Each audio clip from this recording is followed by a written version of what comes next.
Yes, me too. Yeah.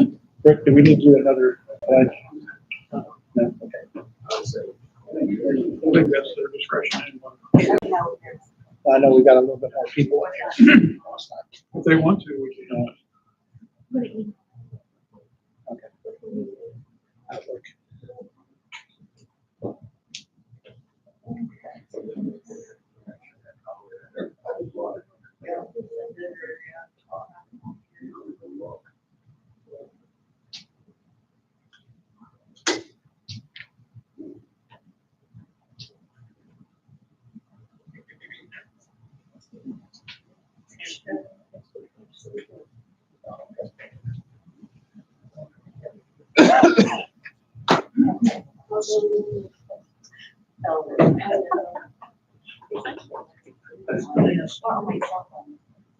That'll work.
Yes, ma'am.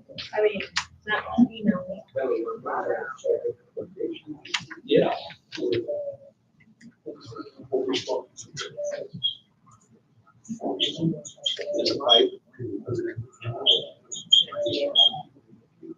Oh, right after the. Yeah. Short enough. Right, that'll be a tight space. I'm looking out. I think we just need that 22 inches.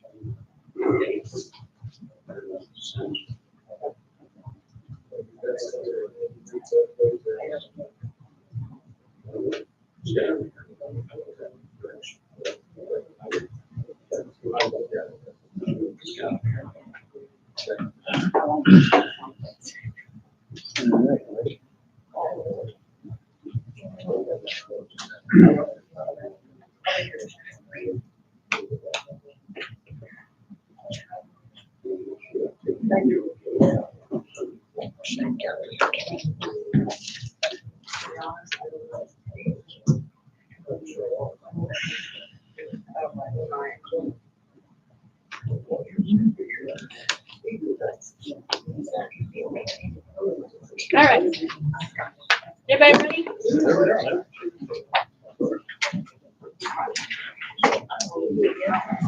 We got, no, we already did one. Okay. We're good. Unless you guys want to do it again. Unless you want to do it again. We didn't know what we were doing. He said, are we ready? And I was like, okay. Let's go. Okay, we have a guest speaker, Tina Henderson, here tonight to speak. All right. Well, thank you, Julie. I think I also have two different things going on tonight. So you want to deal with the rate consultant first, the proposals that we've received, and then I can put the wastewater, the final claims and closeout forms with divided up. Whatever you want to do first. Whatever we want to do first. Yeah. It's okay with me. It's okay with you. So I'm going to move forward first, since we have one of the rate consultants here with the rate consultants. May I ask you a question? Yes. Before you start with that? Mm-hmm. We just did a rate study in 23. Mm-hmm. Why do we need an additional rate study? Those are good for several years, right? They are. So why would we be required to do another one? That seems like a lot of spending to get the same answer. Right. So what we're looking at is rural development, right? We have a collection system that is finishing up, and we need to get it refinanced through rural development. Because right now you have a bond, and that bond is good for, Gary, 5, 10 years? 10 years. 10 years. And then we'll need to get that refinanced over the next 10 years. Gary has a proposal into RD for the wastewater treatment plant, $4 million. But as some of you heard with our meeting with rural development, IDEM, the town, rural development's coming back saying, hey, we want you to focus on lining 100% of the collection system. We want the town, we're open and would like to fund a stormwater project for the town. And they are looking at, with the $4 million, they're saying that RD is saying that your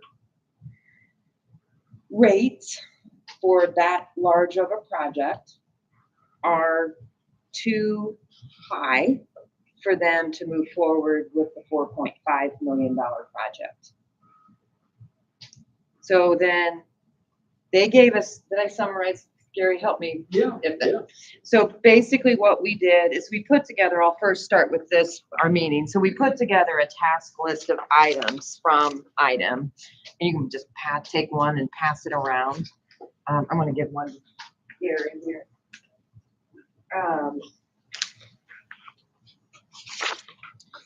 Let's go ahead. Okay. So basically the what came, and I was like, okay, I was talking to Craig McGowan at the time, and he was like, let's get a meeting of the minds together, because what your application into RD right now, we're not on the same page as what the operator's seeing daily, what Gary's saying, and we want you to line the whole collection system. So we put together this meeting, and some of you can raise your hand. I'm not sure if you were on the meeting. Here you go.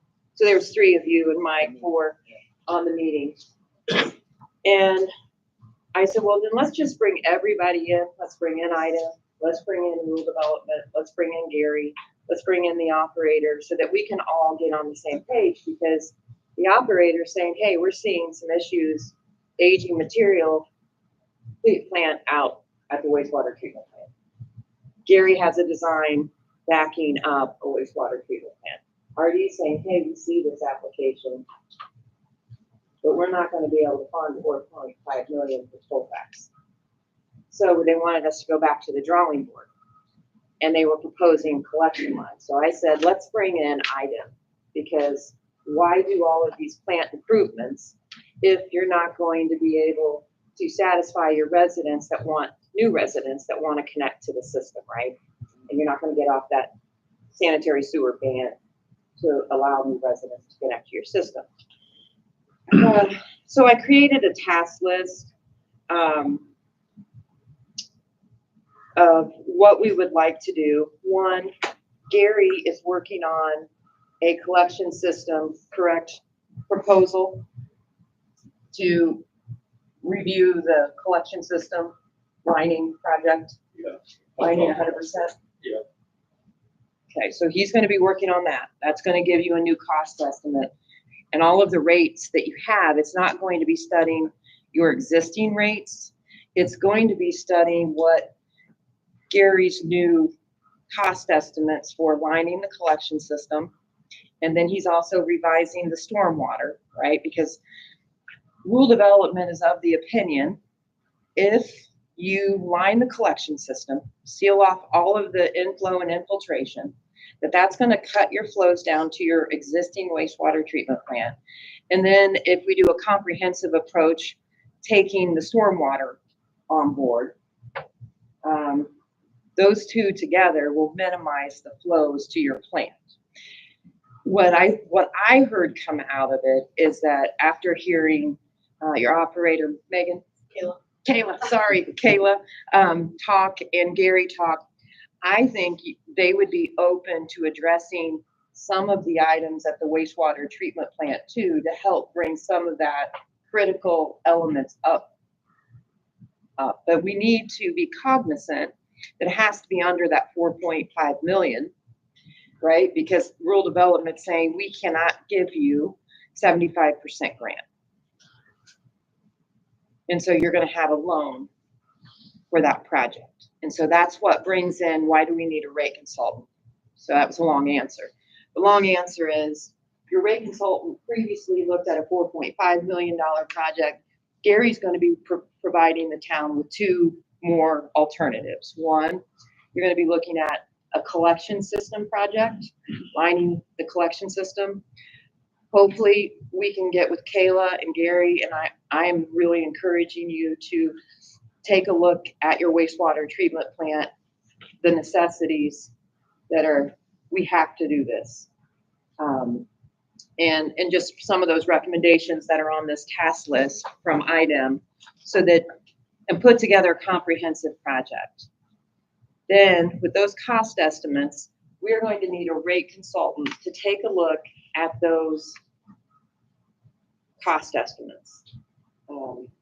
And we need that rate consultant on board, and we need a louder voice from our rate consultant to help work with RD. So maybe if the rate consultant's on board and they can communicate to RD on how you can afford a $4.5 million project, then potentially maybe we could go back. Maybe if Gary can document some health and safety issues, I think the question needs to be asked, what is it going to take to get 75% grant from RD?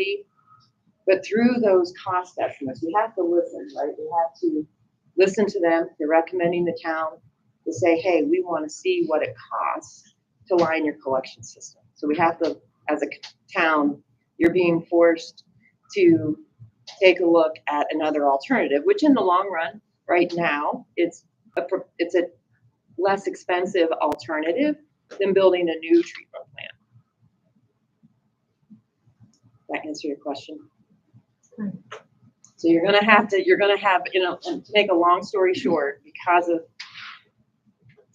of new alternatives being proposed for Gary to provide cost estimates with, and Gary, help me fill in the gaps. What they're gonna need is a rate consultant in partnership with the engineer to take a look at those new proposed rates. We're not going back after your existing rates that you've already set in place. You're fine there. What you're going to need to do in order to minimize that infiltration and inflow to your plant, get off that IDEM, is a sewer ban, Gary, or agreed order? Agreed order. Agreed order. Agreed order. The agreed order. We need a comprehensive solution that RD is willing to fund and IDEM is willing to approve to help get you off of that. And Gary has done the absolute very best that he can. But Gary needs to be coupled with a rate consultant to really drive home on how you can afford this to RD. Because right now RD is saying we cannot fund a $4.5 million project. So they're making the town go back and provide and reevaluate some alternatives. So over the next, and they want us, and IDEM wants us to move fairly quickly. So with that, information, your previous rate consultant was Steve Brock, and I had invited him into the meeting with IDEM because I was aware that rural development did not think it was financially feasible for you to carry on a $4.5 million project. And at that point in time, it was requested that I received requests for proposals for a rate consultant.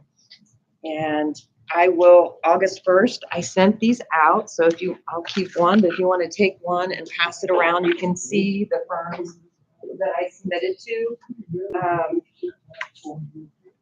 It is, I submitted to Steve Brock again, and Jared Hall with O.W. Crone, and Sean Klein-Peter, who's here tonight and wants to give his proposal to the town. Doug Baldessari from Baker Tilly. So Jared Hall, Sean, and Steve. Steve did not respond. So you did receive 3 proposals for you to evaluate. The first one I would like to submit to you. is from OW Crone. They're not here tonight. I did. It was, and does everybody have it? Everybody has. Oh, perfect. So I wasted some paper.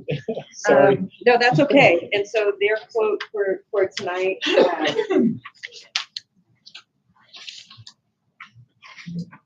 it looks to be around $6,000 to $8,000 for the services to reevaluate your rates. They are going to have to go back and look at your existing rates, not a full study, but they are going to have to go back and look at your existing rates on what Steve Brock completed, and then take a look at what Gary. You get a discount since they already did this big one? Take off a couple numbers because it's already pretty much done. I just don't understand the difference of rates that, like, I understand that we're comparing them for,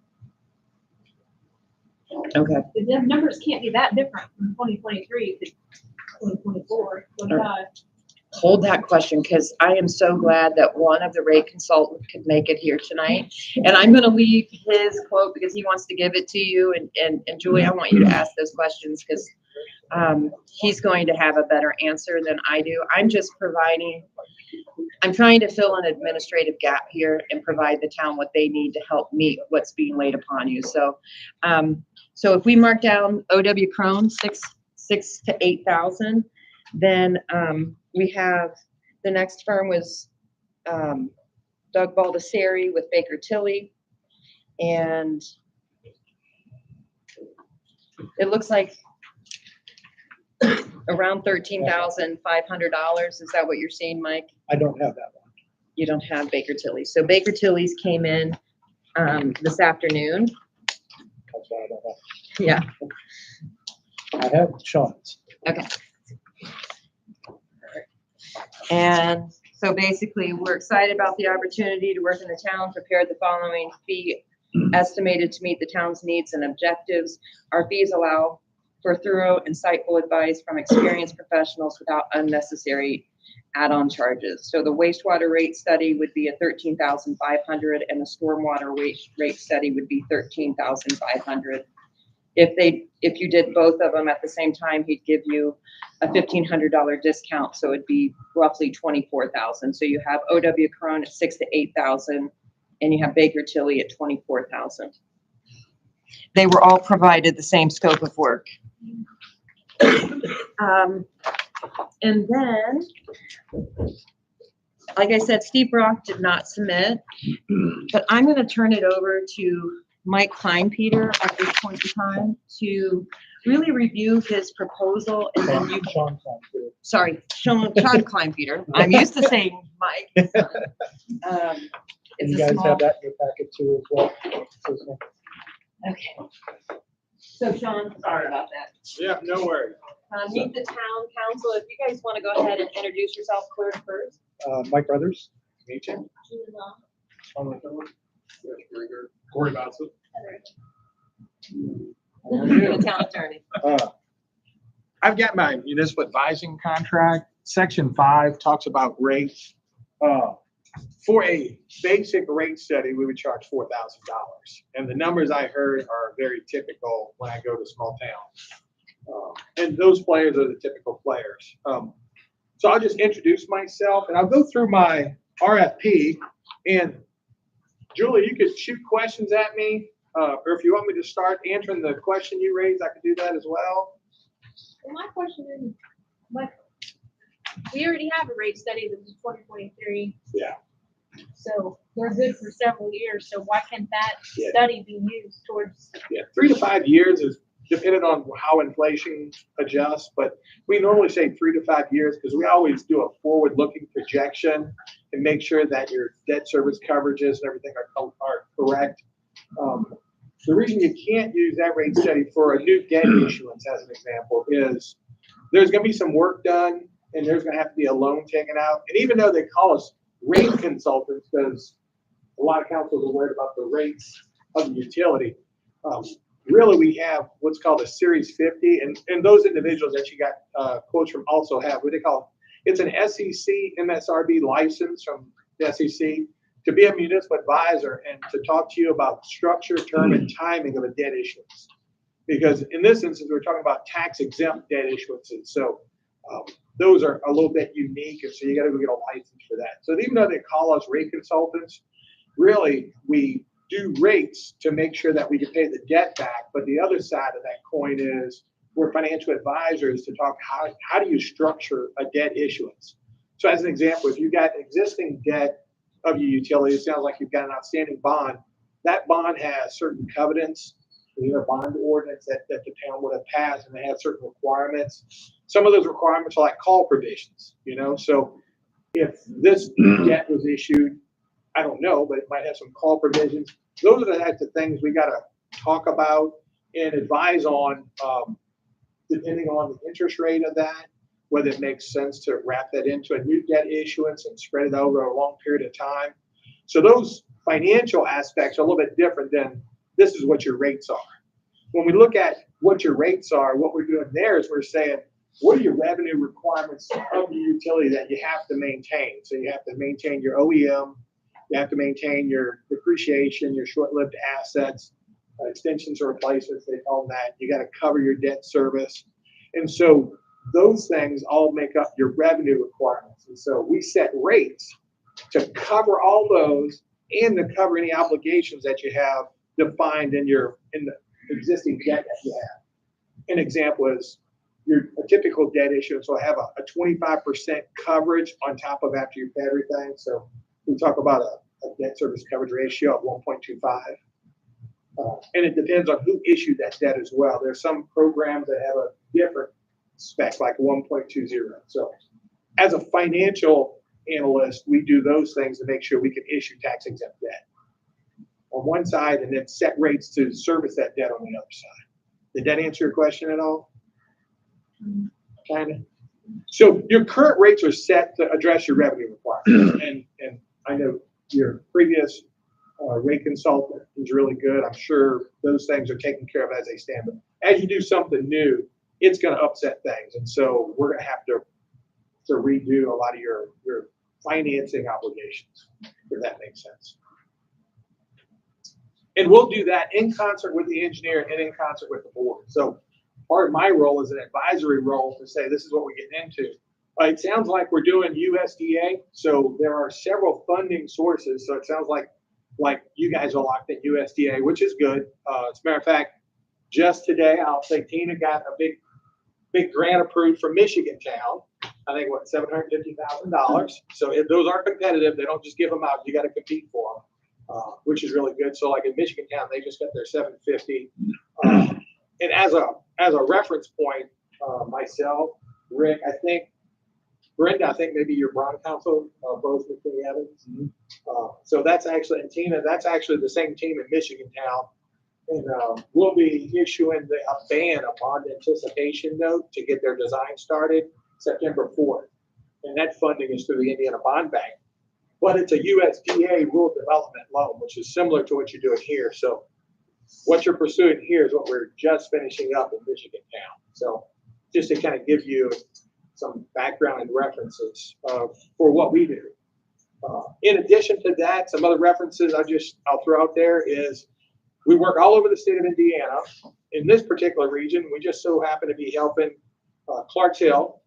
So Carla Stearns, the council president, Diane Loper, want to give them a call and say, hey, give me some feedback on these guys. What do you think? I'm sure they'll be more than happy. Also, Commissioner Brown, County Commissioner for Tippecanoe County. I'm doing some work with him on the BC Regional Sewer District. That's another local reference point that you can reach out to. And his grant admin is Sharon Hutchinson. I think this would be another good source to call to say, hey, what do you think about these guys and the quality of work with them? So there's some local people we need to run over to and talk to face to face. So, but we submitted an RFP for this. I read through the RFP. It sounds like you guys have got some work to do.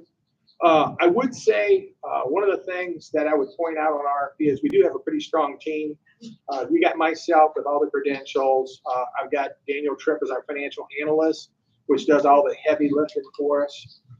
And then we also have the previous Indiana rates director for Indiana American Water, Gary Verdal. So any rate assessments or financial analysis we do, we send it to him for QC check. And then when it gets pretty deep and we need a CPA, we have a CPA on staff as well, which is Danny Kermode. So he also reviews a lot of our work before we publish it. Any of your other funding agencies will also have a person like myself with my credentials on their side of the table. So they'll be checking our work. And so that, you not only get my advice, but it gets double checked as well. So we want to make sure that goes really well. The other thing I threw on here as well is we're a disabled American veteran company owned. So that adds that. But with that's who we are. To do a rate study, we typically charge $4,000 for just a basic rate study. And is there any questions I can answer for the board? I just wanted to come out and meet you, say hi. Thanks for the opportunity to work with you if I'm so selected. Appreciate them. Anybody have any questions? Well, Mike's got all my contact information if you need anything. And with that, I'll sit down and hang around for a little bit. So Gary, again, thank you for being here tonight and answering those questions. I'm familiar with rate consultants, but I cannot tell you how they actually do their job. So I'm glad that he was here. Gary, what's our timeline look like? So you're working on your proposal. Is that going in front of the council tonight? We're actually, have a existing contract where I teach more farmers. I don't think that's A new proposal, okay. All right, and then you're gonna try to get that those updated cost estimates. Is it gonna, you have them tonight? So how soon, I guess where I'm trying to go with you is, how soon does the board need to make a decision on a rate consultant? Can they take it under advisement this evening? Or do they need to really try to get something on board as soon as possible? I don't think very well gave us any kind of time. We need to update the compliance plan. So, whatever they decide to do is work around it. Okay. So Tina, tell me how many are there That's submitted. that's missed? 3. Utility, Baker Tilly, and they. OW Crone. Yeah. So you had Baker Tilly at 12,000 for each utility for a total of 24,000. You have OW Crone for 6 to 8. And For one, or that's all together? he's saying altogether 6 to 8. Let me double check. So he has an hourly rate. The cost preparing the baseline financial analysis and rate study is anticipated to be in the range of 6 to 8.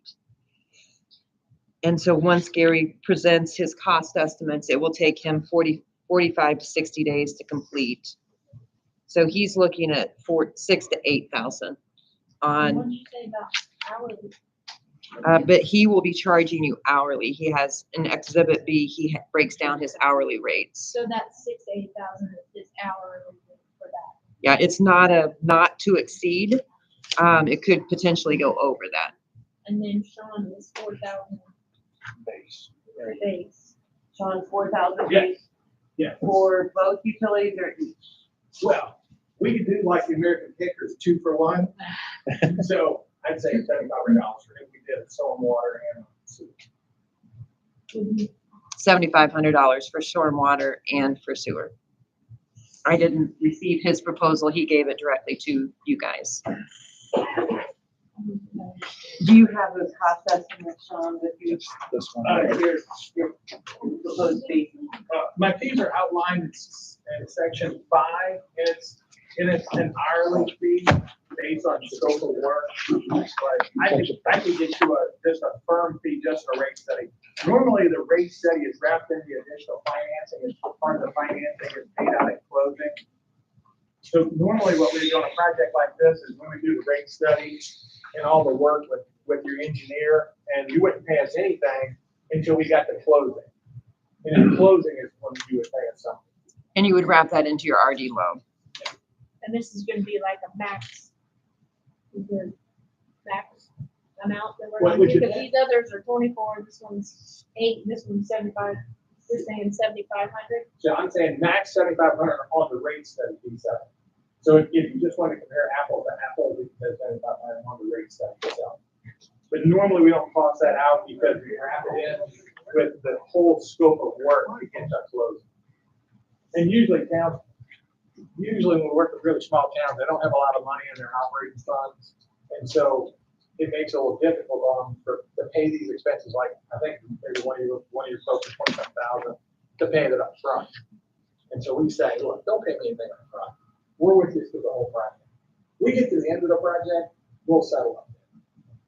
Right, so this But we have to have fee, some kind of a, Yeah, compare apples to apples. so this fee, just so he knows, there's gonna be 2 steps with a rate consultant firm. What he's talking about, and when I sent a request for proposal out, was just for, Gary's gonna be presenting this evening cost estimates to you. You need a rate consultant to look at those cost estimates and see the rate impact to your residents on the stormwater project. And, you know, your stormwater may be fine with what you just established. I don't know. We need a rate consultant to take a look at that proposed fee and see the rate impact. Then on your wastewater side, Gary's gonna be working and presenting on new alternatives for you to look at, but we're gonna need a rate consultant to come in and just see what your rates may be fine. But we can't, we have to have that financial person say they're okay. so And then right, in order for us to pick a person, we have to have quote. you have to have go the quotes. lowest one. And so with that being said, I sent out a request for qualification for just the first phase. I don't know what alternative you're gonna pick to move forward with rural development. I'm not sure what rural development is going to fund for your community. I think there's more discussion with RD, wouldn't you agree? So is there something that we need to do tonight with it? We do need to get a rate consultant on board, so if the council wants to take these quotes under advisement and move those forward, at your next meeting, you can, or since you know Gary's gonna be presenting these alternatives and you're gonna need a rate consultant that you have in front of you, you can make the determination to move forward with a rate consultant. As you can hear, it's not going to be, you're not going to be paying them upfront right now. They'll wrap those fees into an RD loan because eventually, based on, and you'll be forced to go to an RD loan at some point in time, right? You've got that bond that we need to get refinanced into RD. So it's up to you. What you decide as a council, whether to move forward with rate consultant. My job was to land these proposals in your hands and let you make a decision. John, you're gonna do more than just a rate study. You're gonna look at the financials, you're gonna look at pulling that bond. Yeah, and that's what typically happens, that's the RD. You apply through a process called RD Apply, which is the website. It's gotta be, there's balance sheet, and everything. Put in there, there's RD 442 forms you gotta complete, so, yeah, it becomes more than just a quote rate study. He's got to be able to communicate with RD as to why the community can't afford XYZ project. And, I mean, as an example, I was on the phone with Cindy Ferguson at RD, just talking to them. So, yeah. You gotta do more than just touch the number and say. And here's your report.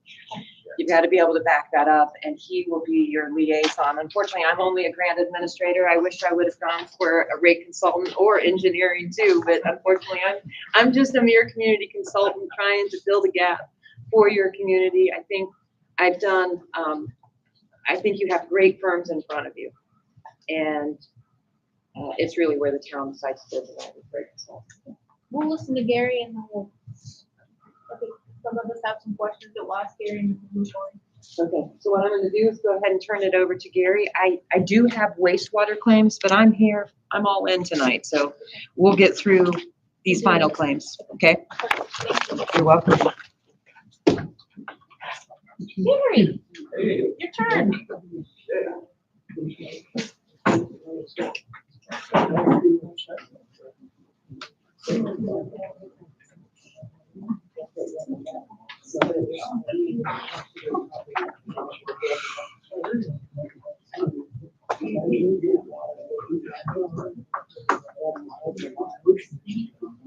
I feel like a school teacher because I got several handouts. Take one.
Okay.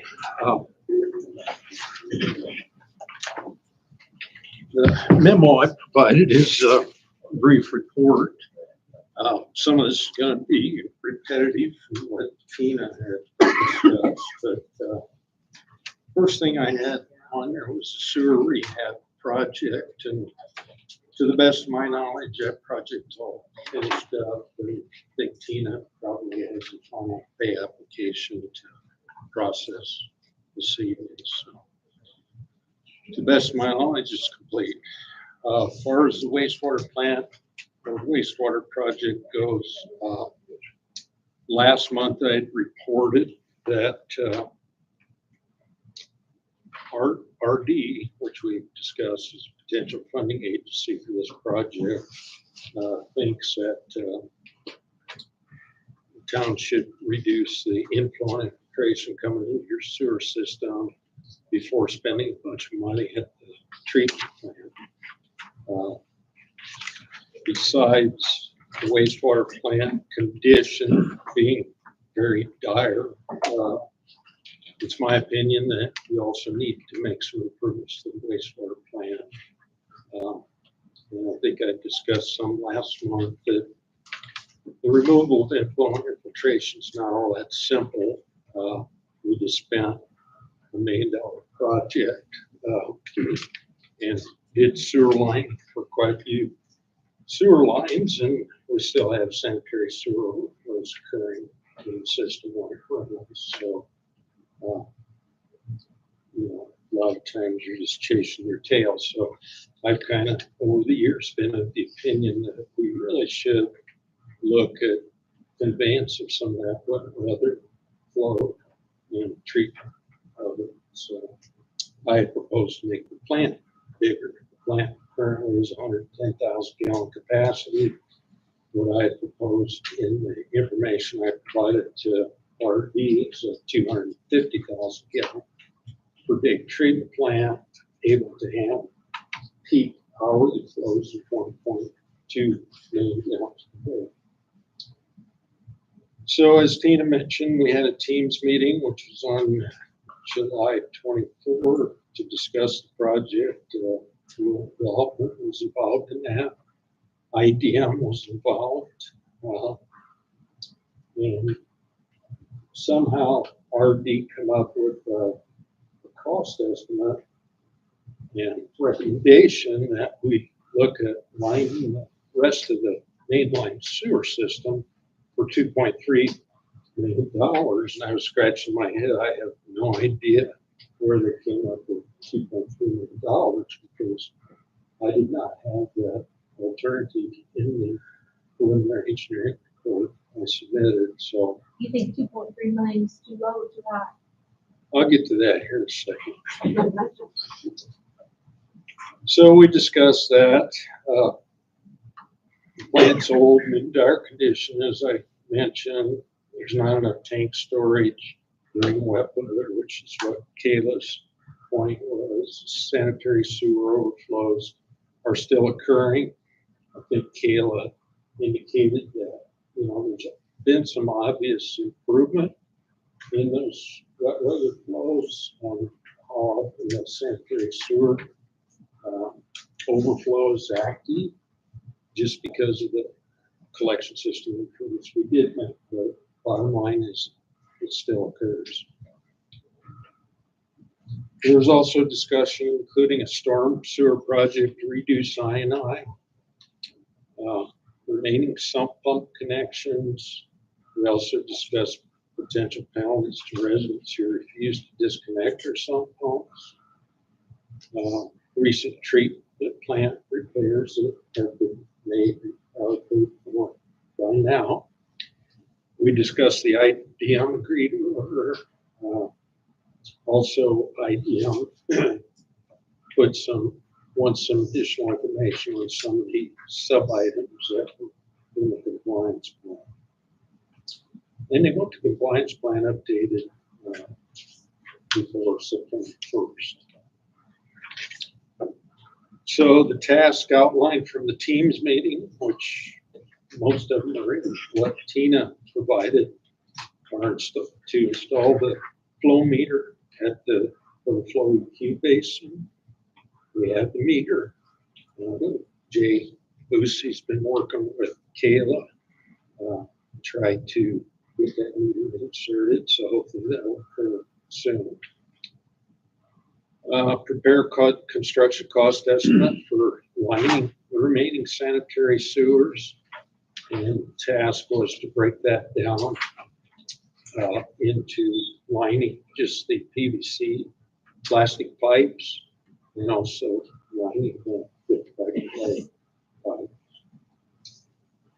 Prepare construction cost estimate for storm sewer improvements to alleviate ponding water and to provide an outlet for the sump pumps currently connected to the sanitary sewer.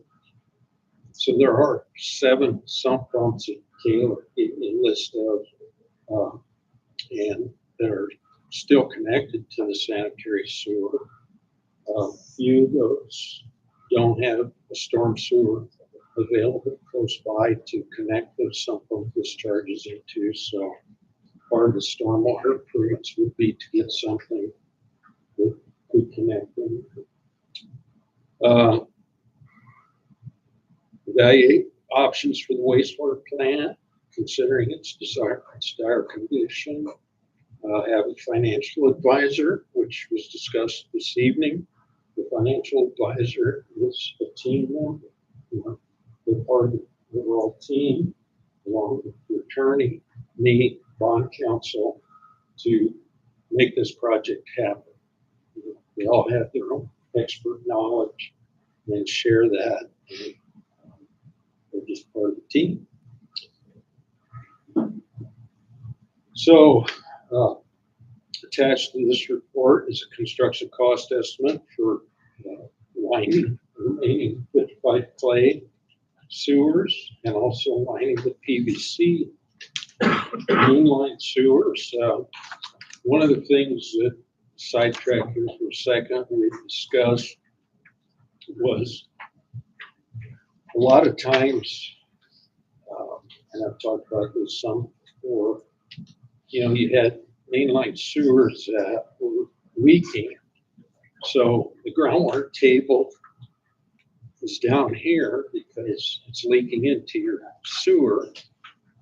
Now, when you go sealing off those mainline sewers, the groundwater table has a tendency to rise, and that groundwater can migrate to those shallow depth sewer laterals. So unless you do something with the sewer laterals too, like I said previously, sometimes you're just kind of chasing your tail to remove that excess I&I. So we asked rural development if they would fund lining the laterals, and they came back and said, no, because they're on private property. I've heard of projects occurring in the past where communities have obtained the right of entry or temporary easement on the private properties, and they funded it. But I think of a fairly new batch of folks at rural development who probably do not have the history of what's happened. So anyway, on the vitrified clay pipe sewer lining, I also have a map in here which tries to depict that. We come up with about $1.4 million in construction costs. And that's including a 10% contingency. And for the plastic or PVC lines, we come up with about $798,000. So when you add those two together, you know, we're a little over $2 million in construction costs, but it doesn't include the soft costs like engineering, financial advisor, bond counsel, attorney, etc. So there have to be probably 25% or so added on to the addition of those two numbers if we were to line the entire rest of the sewer system. So the first map I've provided, the 11 by 17, the green that I've highlighted or the vitrified clay sewers, and the orange color is the PVC.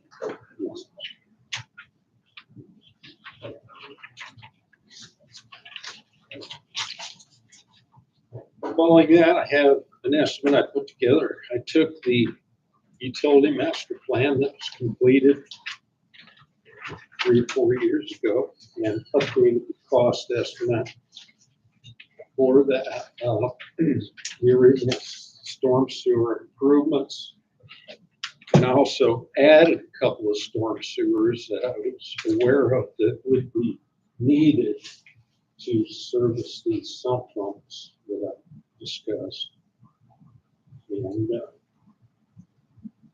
I still have to talk to Kayla some, sit down with her, because if you look at the map, there's a couple I've noted with X in red, 7 sump pump locations. And there's a couple on Oakland Street. Have we, other than just now asking them to unplug it, what have we done? Nothing. We just tell them then to unplug it, like we send a letter from the town, or We sent them a letter, yeah, but that's, I mean, I feel like some sort of violation should be. if we send somebody a violation for $50, then they'll laugh at us.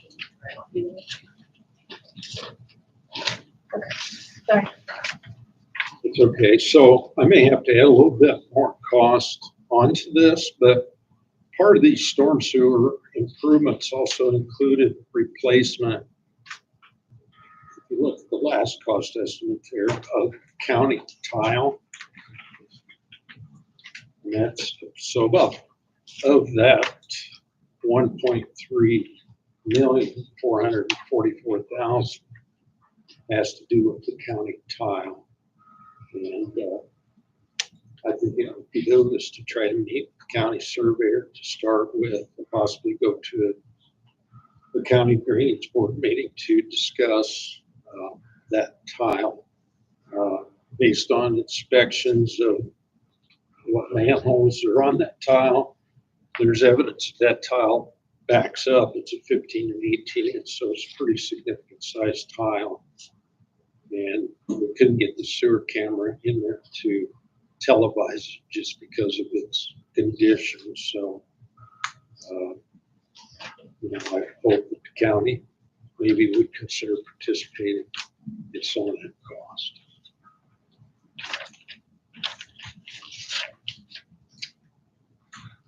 What do we do about contacting them for that? I can contact county surveyor, probably try to arrange a meeting. Be the thing to start with, I would say. You want me to do that? Something, because if it's theirs, Yeah, they'd be responsible for repairing it. Yeah. wouldn't okay. they? Somebody else in there that will have to do. Yes, please. I think I gave it.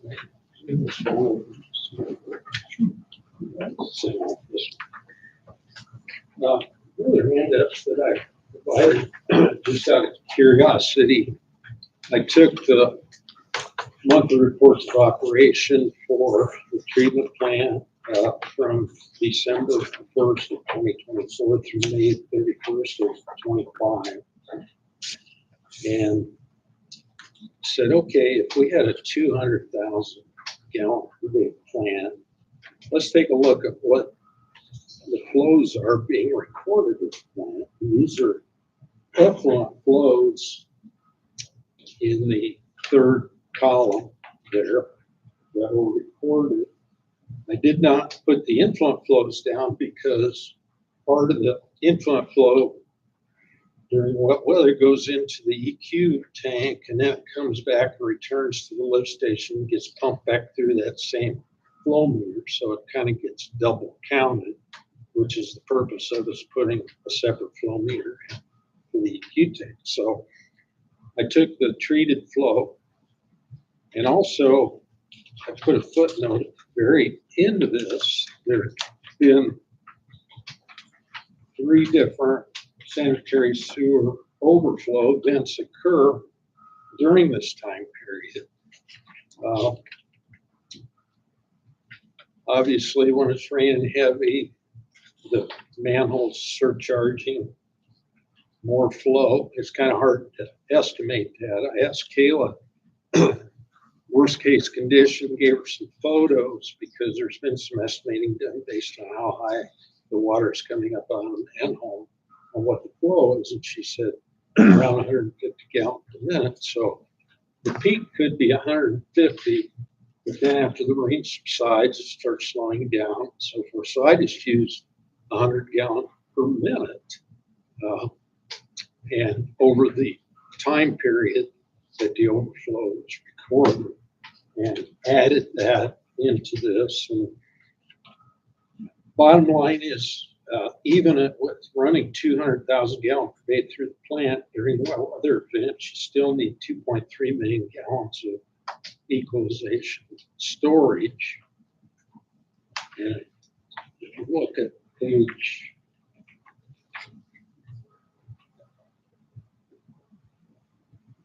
3 on April 1st, you start filling that basin, and it's May 30th, or practically 2 months later, before that basin will become empty.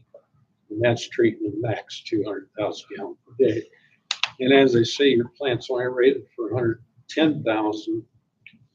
You could probably put 200,000 through it for maybe a couple of days or so, but I don't think it would live up to sustain peak for several days, 200,000. So just something to kind of give you the magnitude of how much water is getting into the sanitary sewer system. Then the last handout I had is I took the liberty just to update the compliance schedule. IDM had asked for some additional sub-items, knowing that you're pursuing financing through USDA rural development. So starting on page 3, toward the top, there, preliminary engineering report submittal to USDA rural development. That's the first item, sub-item that I added. So everything else on that page from that point down is stuff that I added just to show them or illustrate the efforts that have been made to try to get, some sort of project financed here. And that lingers on to the 4th page through the Teams meeting that we had at the top of the page. And then we're gonna have to evaluate other collection system treatment options, so, I label it draft. I have not discussed this with Kayla yet. It's the first time she's been hit with this evening, so it's due by September 1st. So if anybody has any comments on it, we meet Kayla to sit down, discuss it in more detail. Depending on when you get a financial advisor on board, we may want to push some of these dates back, to consider that. I don't think I'd be having an issue with that. So the people that have some pumps still connected, is there an alternative for them? With what, I mean, I don't understand how they have it hooked up. What are they're dumping them into Our services. sewer system? Like just the whatever sewer water, rainwater, then they're dumping it back into the sewer because they can't just dump it out their window. It's like their basement will flood, and then there's some pump and our sewer system, which gives us more flow at the sewer plant. And that's So illegal. is there an alternative? They just need to put a pipe, sending it somewhere else, right? Basically, but some of them say, like, on Oakland Street, there's nowhere for them to discharge, so they refuse to do it until they're replaced. Because it floods their yard, it'll still flood their yard, so We just need a list of the names and the addresses. I got it, I'll just, do. Yeah, and I've tried to spot them on that map, that storm sewer map.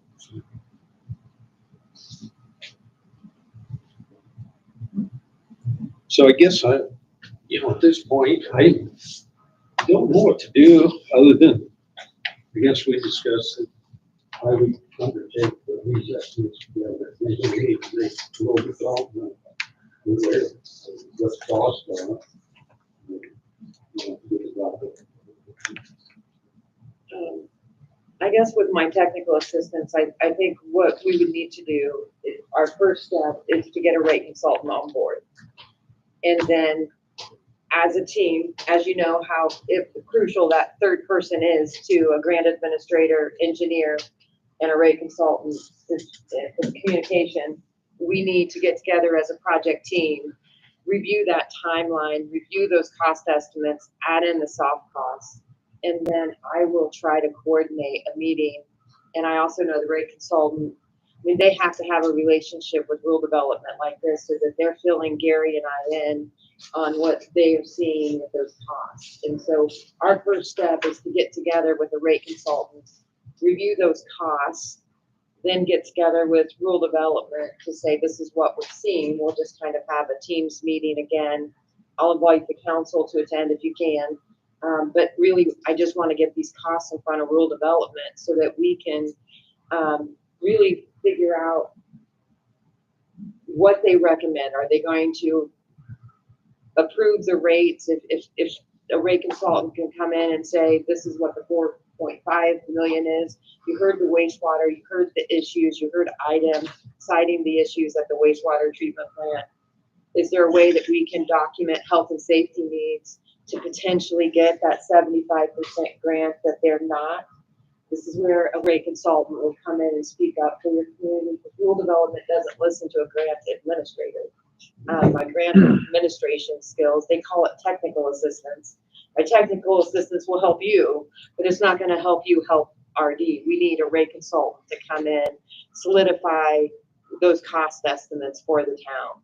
And then we need to figure out what it's going to take to get that 75% grant. I want to try providing some of the health and safety issues that's happening out the plant that IDEM has documented, and just see if Gary can provide a one-page sheet of health and safety issues, if you might become eligible for that 75% that they're saying Colfax is not eligible at this time. And maybe their eyes were open after our meeting with everybody on the same page, hearing those issues out at the plant hearing. Because IDEM, said when I called them, they're like, make sure that you have Kayla on the phone talking about what you're seeing. I think even Mike said, can they please come and visit our plant? Yeah. So So, you have the option, the different options already prepared, ready to. I don't have wastewater plant upgrade options. I need to sit down and talk to Kayla about that, put our heads together, see what we think would be best there. But,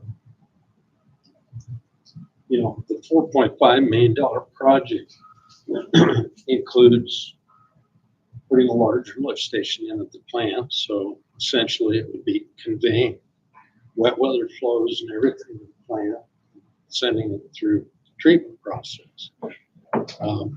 There's been programs instituted by communities in the past where, you know, you put in your ordinance that maybe at the time of a house sale, the plumbing gets inspected and the new homeowner cannot apply for a water permit until the home has officially been inspected to make sure they don't have leaky sewer laterals or sump pumps connected and things like that. So over time, you know, you sort of whittle ahead to reducing those flows. But I just, based on history and lining of sewer systems and other projects I'm familiar with, everybody's disappointed in the end because you spend all that money and think you're going to clean it out, but that groundwater migrates to different areas, still makes its way in. So We discussed about hooking up the county, city of Frankfurt. yes, I don't know the price of it. I don't remember that. Be another option, and since that plant is going to be so much. it's a good viable option as far as capital costs go.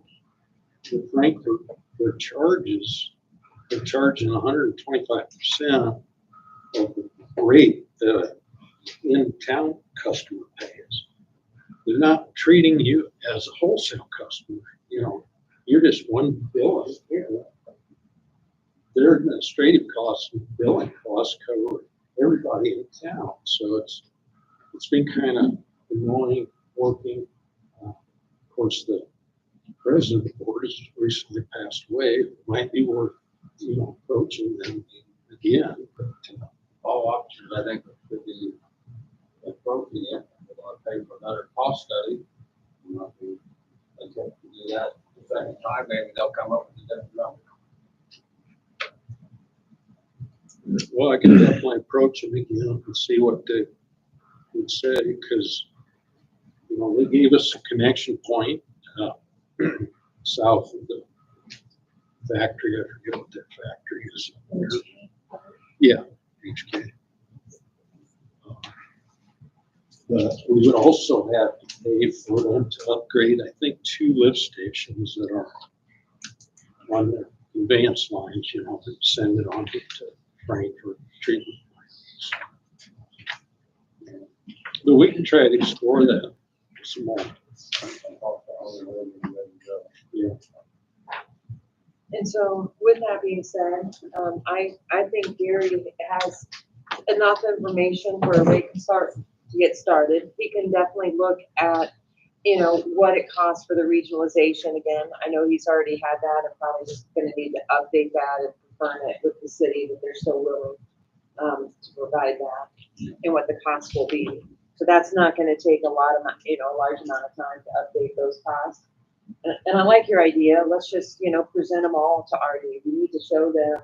I don't know what you're thinking, Megan, on, you know, all the. Kayla. Kayla. Might have a niece She that looks you like a look like, her name is Megan, and so every time I see you, I think of Megan. But with that being said, Kayla, what do you think? Because I want to make sure that the operator, she works day to day out there, right? She sees it. What we're proposing, as you heard, was let's keep the $4.5 million wastewater treatment plant on the table. Let's provide what Artie's asking, the collection system, lining it. Let's join in a stormwater project to help get that water away so that maybe not as much is leaking into those private laterals that we can't fund. Then we have a council person saying, let's just go back and look at regionalization to Frankfurt and update those costs. And then I'm saying, let's just have you and Gary meet and just go at least under, if they're gonna, if RD's the only thing we're gonna fund is a collection system lining, at a bare minimum, I think you and Gary should come up with a list of critical I agree items. with that. What do you think? Yeah, with Gary and I sitting down and then making a list of everything, I think that would, I mean, narrow it down a little bit. And then revisit all the other avenues if we have to. So, I just know the threshold right now, without that 75% grant coming from RD, they're saying that the 4.5 million is too expensive. That's really what it's coming down to. RD will not approve the application for 4.5 million. That's what I hear as an administrator. I know you're hearing they don't want to fund a wastewater treatment plant. They're actually not wanting to hit that dollar mark. And so we have, what I'm saying in advising town, we have to go at it two different ways. We either have to document the health and safety issues to go after that 75%. Would you say that? Absolutely. And I think you had IDEM on your team that helped document some of those critical health and safety issues happening at the plant. So I want to keep that 4.5. I want to try to go back around it because I think Gary's right.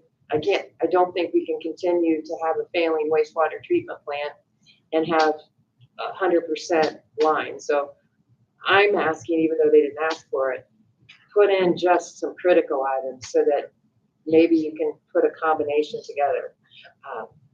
So that we can go back to RD and say, with a rate consultant, here's the rate impacts on all 3 or 4 different projects. Here's the projects, ask them what they recommend to move forward with. When they recommend it, we want to go back to IDEM and say, okay, here's what they're willing to fund. Are you going to help us move along with this agreed order and get the results you need by doing this? Well, so you also still have an application into SRF programs, so, you know, we could Sure. not give up on those guys yet. Yeah, it doesn't, yeah, that's true. I mean, the bond just needs to be repaid in 10 years, and Gary and I followed all federal requirements, both SRF and rural development, with your first wastewater collection system lining project. So we could use either avenue. So if the rate consultant that you pick says, hey, maybe we need to go back and try this, maybe we do that too. So, but the one thing we do need are these alternatives to review again. And we need a rate consultant to take a look at those rates.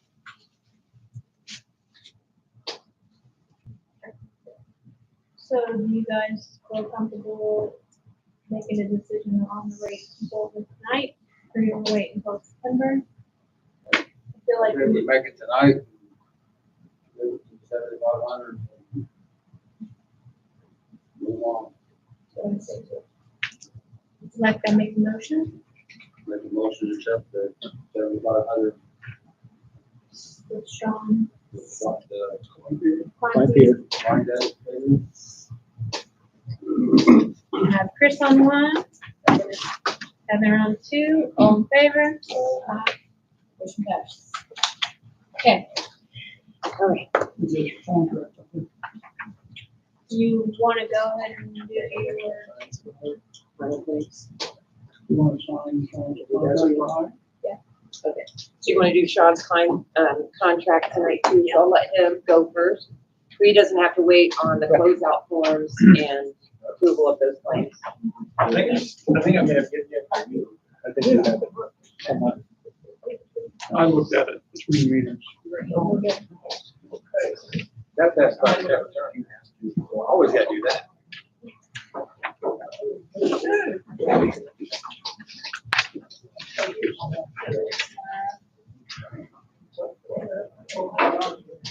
There's a file somewhere. going anywhere yet?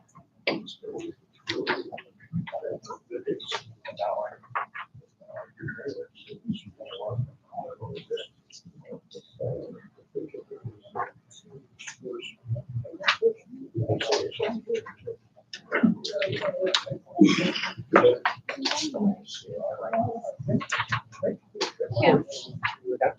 start.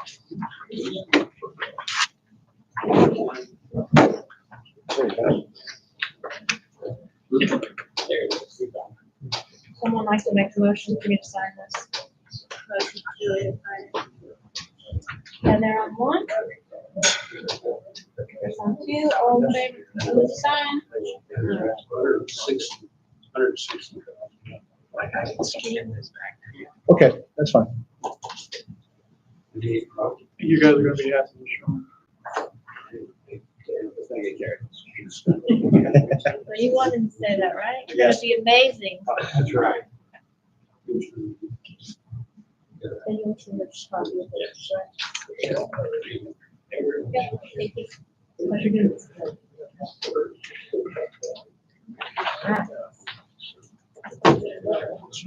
All right, thank you, Sean. Thank you, Tina. Yeah, thank you for being here tonight, and you're certainly welcome.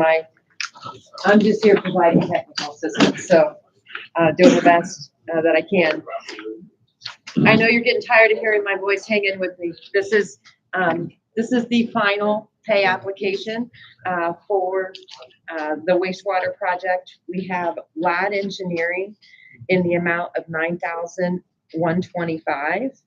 And this invoice will be paid by the band. And I think, Mike, you've already paid the $72.76. Are you combining? Yeah, it's combining them. Is this the number 2639 for 4,500 and 2640 for 4,625? I believe so, yes. So we're in total of what? 9,125. Okay. That's what it is. Would someone like to make a motion to approve, or not approve invoices? Make a motion to approve the signing and motion for the pay. There's only one? We're not there yet, just to approve the lab. Paul, second. There's only one. Corey, were you good?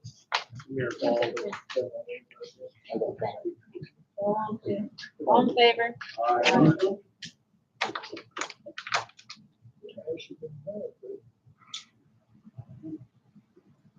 Let me know when you're ready for the next. Yep. Okay, you're ready. I have All right, so the next is the retainage pay application in the amount of $55,550. And this will be paid by SAK pay application number 6, $55,378.81 will be paid by the band.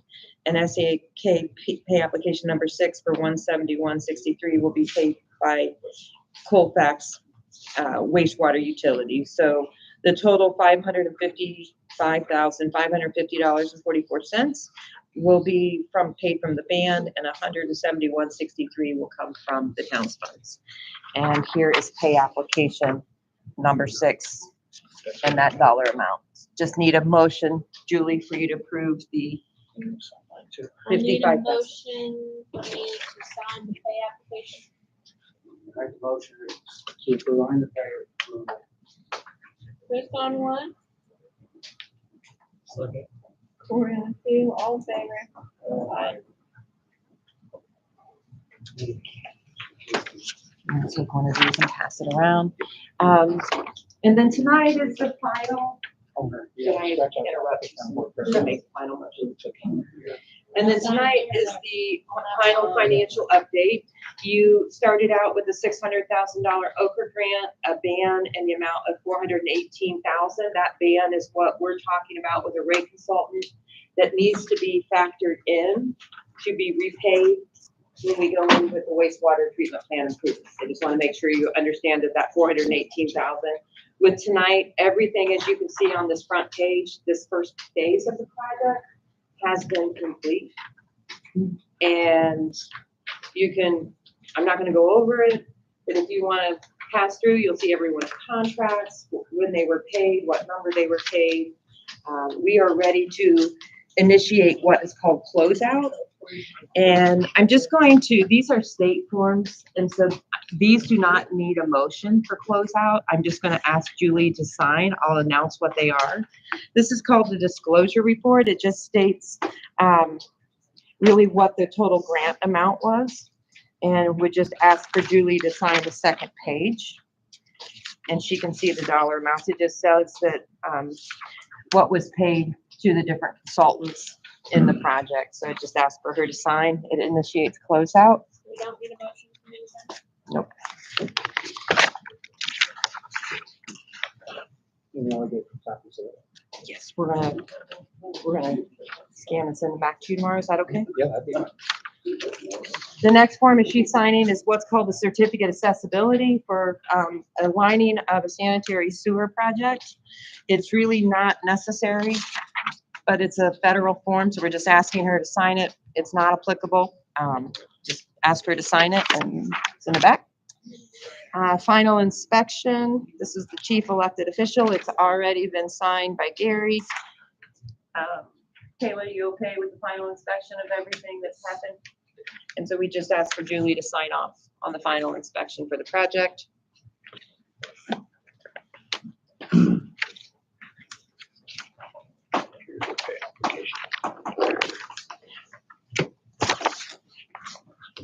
Then grantee acknowledges and certifications for monitoring and audit.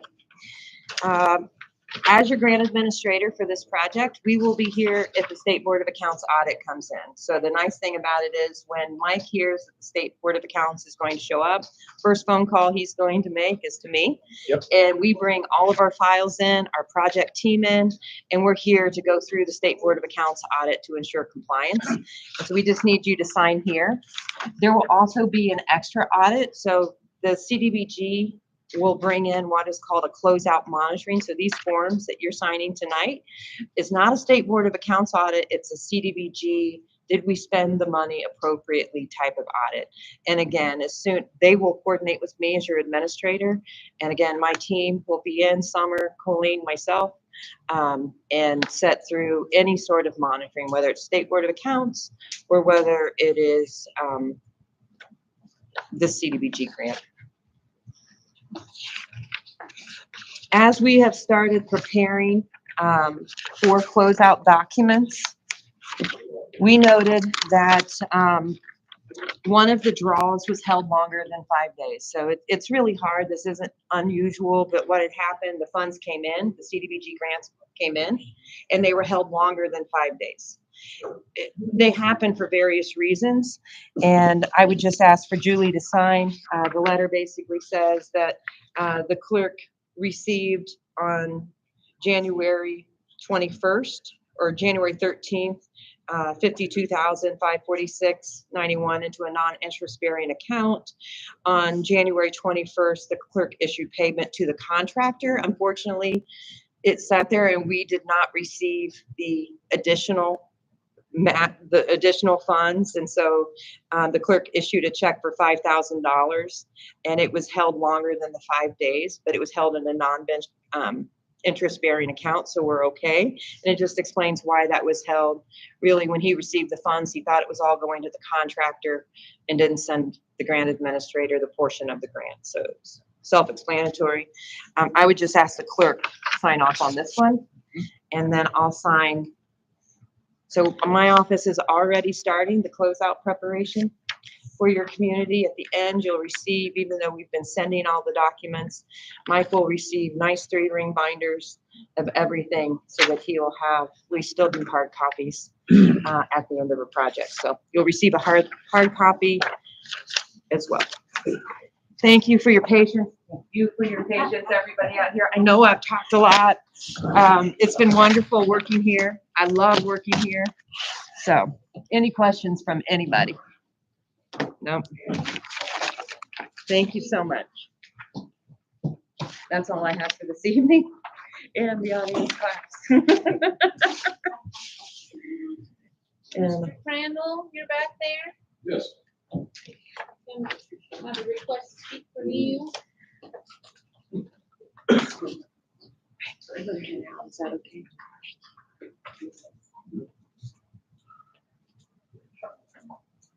Hello, Dave Crandall from Crandall Enterprises. Thank you for the opportunity to come back again. I was here a few months ago. I spoke about the old bank building and the old Hickory. We've had some conversations. We've taken down the building. unfortunately wasn't able to be salvaged. It's gonna be about 5 or 6 times more expensive if it's gonna be able to be approved through the state to build it back the way it was. So if you guys remember the ones that were here last time, our concern was parking, and we were looking to get 8 apartments in the building. We brought up the town lot. You guys stated you didn't want to sell it. We're looking for maybe some rights to be able to meet the requirements for parking utilizing that lot. So I was asked to come back and bring that to your attention. Well, that's where you put the snow. It is. I mean, sometimes we'll have a lot of snow and sometimes we won't, so it's just a hit or miss thing. What's the, what's the requirement? I mean, we don't have to put the snow there, that's just easier for us uptown. So for the apartment, you have to have 8 spots. 2 per unit is, unless we get a variance. So currently we have our rough plans are 8 apartments, 4 on each floor, 3 2-bedrooms each floor, and 1 studio. So a total of 16 spots behind the building, and even with the other building being removed, I can't find a way to get 16 spots there. Are you gonna move or have parking where that building was removed at? Part Or of you're gonna use that parking lot? Okay. Part of the design, there may be a deck, there may be some outdoor space, stairs to be determined, but yes, that's part of what we're trying to utilize is the space most efficiently. So he's gonna need to apply for special exception, so he'll ultimately eventually be looking for a recommendation. But part of the problem is figuring out where he's gonna fit that parking, because otherwise, businesses are one thing in the downtown, like cars come and go, but with apartments, you have cars there all the time. So if they're all on street, there's then nowhere left for like somebody who's stopping at Pizza King or a post office or whatever else. So that's why you want small street parking when you have downtown apartments. And then I think you were working on the sewer was the other question, of course, relative to that, and what could be served in the current situation that the town's in versus obviously eventually, hopefully everything will be worked out and serving new uses won't be a problem. So, can I ask, Yeah. I mean, right now, behind the building, you're gonna have some parking, right? We're gonna have some, Maybe like yes. 4, I mean, possibly, Correct. so then you're really only looking for 12? And currently, not all of his tenants, the others, but the other ones all parked there as well. We've never had a problem with it. They've been made aware, like, if we do have a bunch of snow to move the vehicles. Of course, then we don't want them on the street either, because then they gotta come by us. But anyway, we haven't really had snow like that for a while, but currently, they use it. It varies from day to day. There might be 2 cars there, there might be 6. But so ultimately, all he's looking for is a place to park 12 cars. I don't think that would be a problem whatsoever. I mean, I know that we talked before, we don't want to be liable. Obviously, we're not liable now if something But happens to a car. if we agree to let them park there, the more liable, right? So if we write a You don't note. agree to let them park upstairs now, right?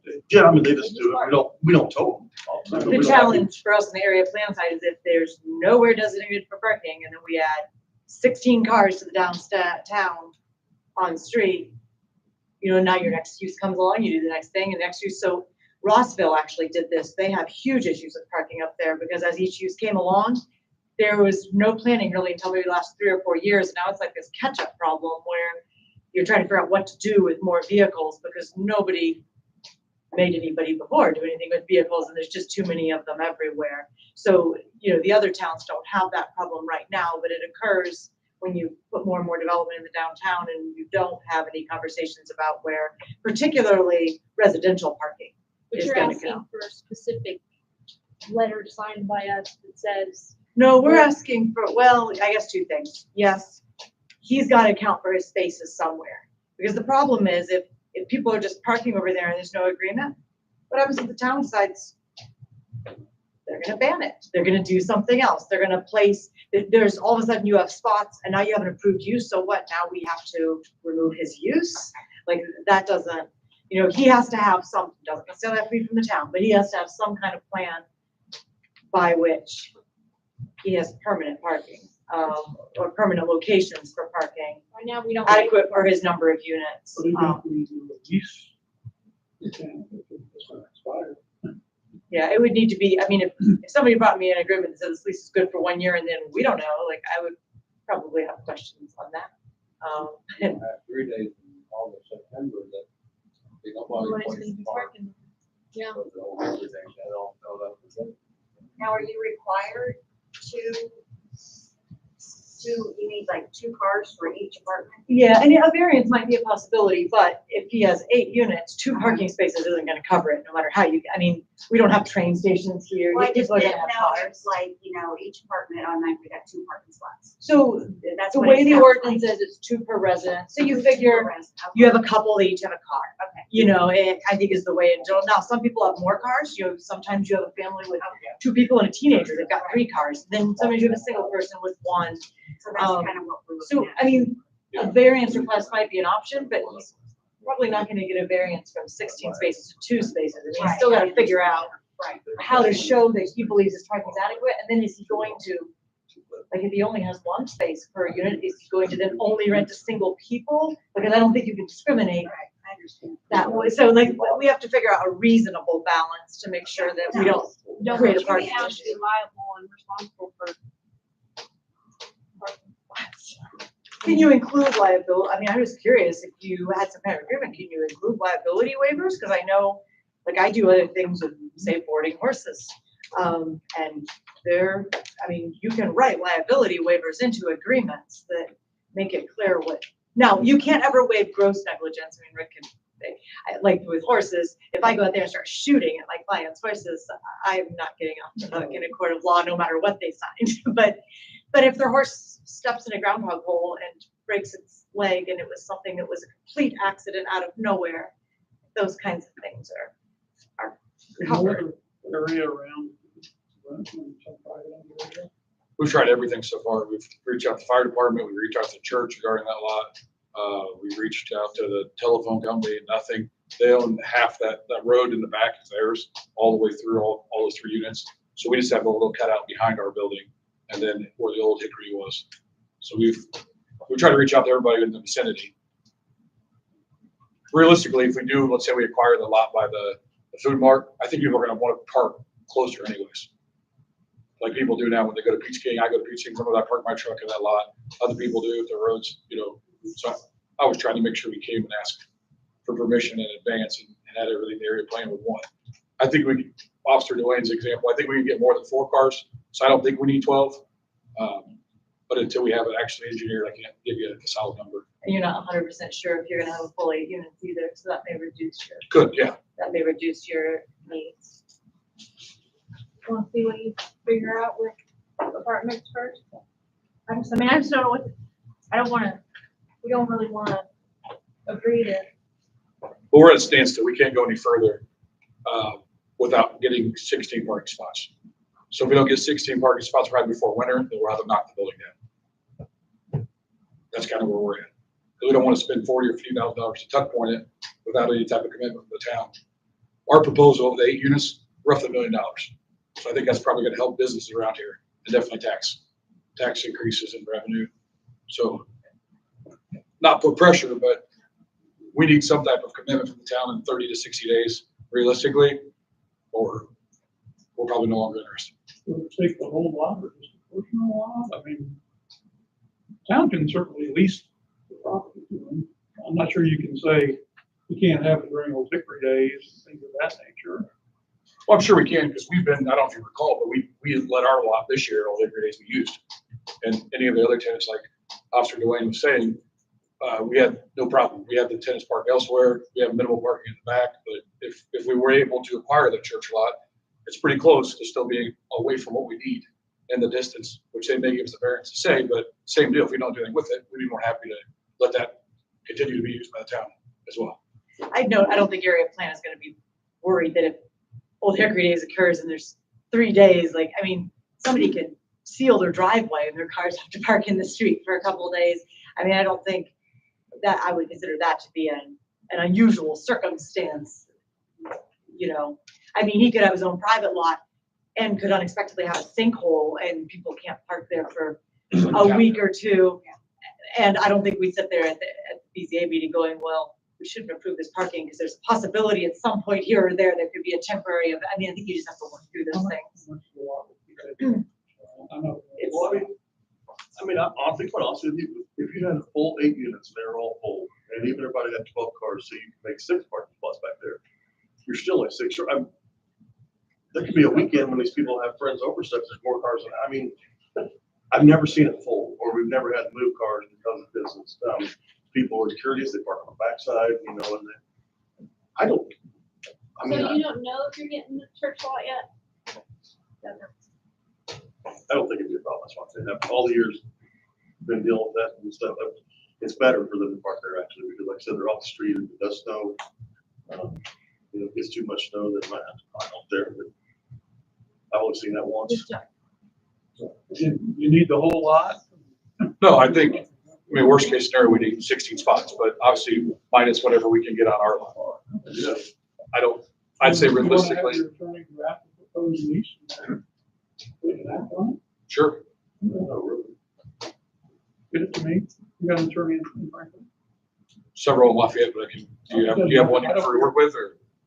Okay, somebody from Lafayette. Okay. Do you have a term limit? Is it perpetuity or what are your thoughts?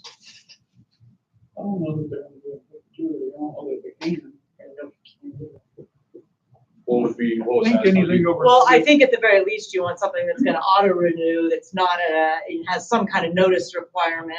I think off the top of my head, over 3 years, I think it has to be recorded. Are there any other bullet points you'd like to see to make sure we're getting something that is acceptable? Yeah, just make sure that the town's not liable. Okay, Are you gonna have insurance covering anything?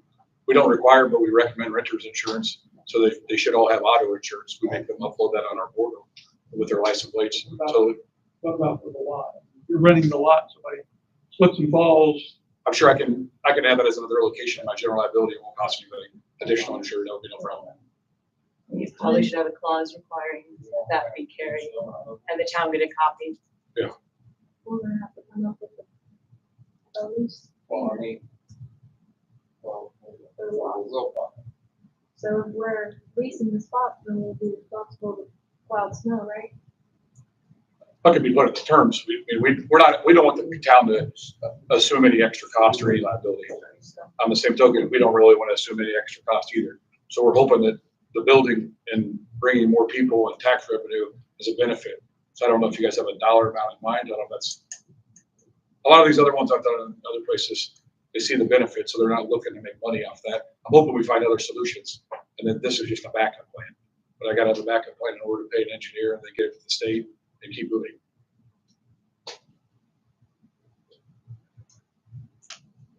The state board of accounts gonna require some remuneration for it or not? I don't know. I mean, I can ask the question.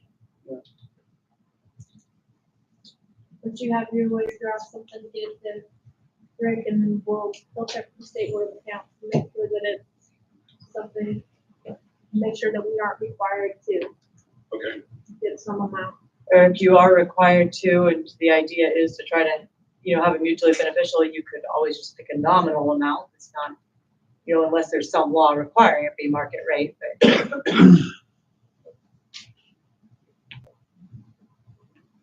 So my Harry, right, I should wait till Mike to hear back from the state board of accounts so that I have all the accurate information to give our attorney. Is that accurate? You okay with that, Mike? Yeah. Me contacting you or you contacting So myself and the question I'm gonna ask them is, Gonna rent out some town property okay, to a private entity.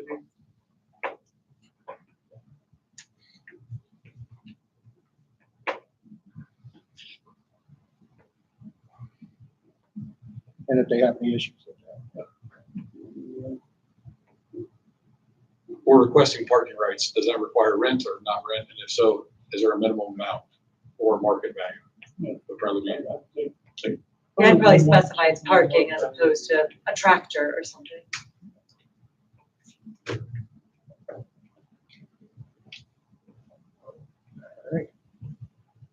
Any other questions for me at all, guys? Looks good over there. Thank you. Got that little bar there. That was quick. It's nice. Thanks. Appreciate your time. Look forward to hearing from Thanks, guys. Thank you.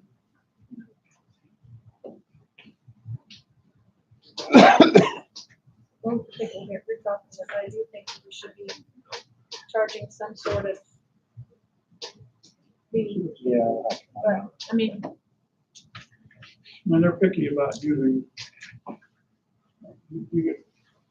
Like the fire department use it, they wouldn't say a word.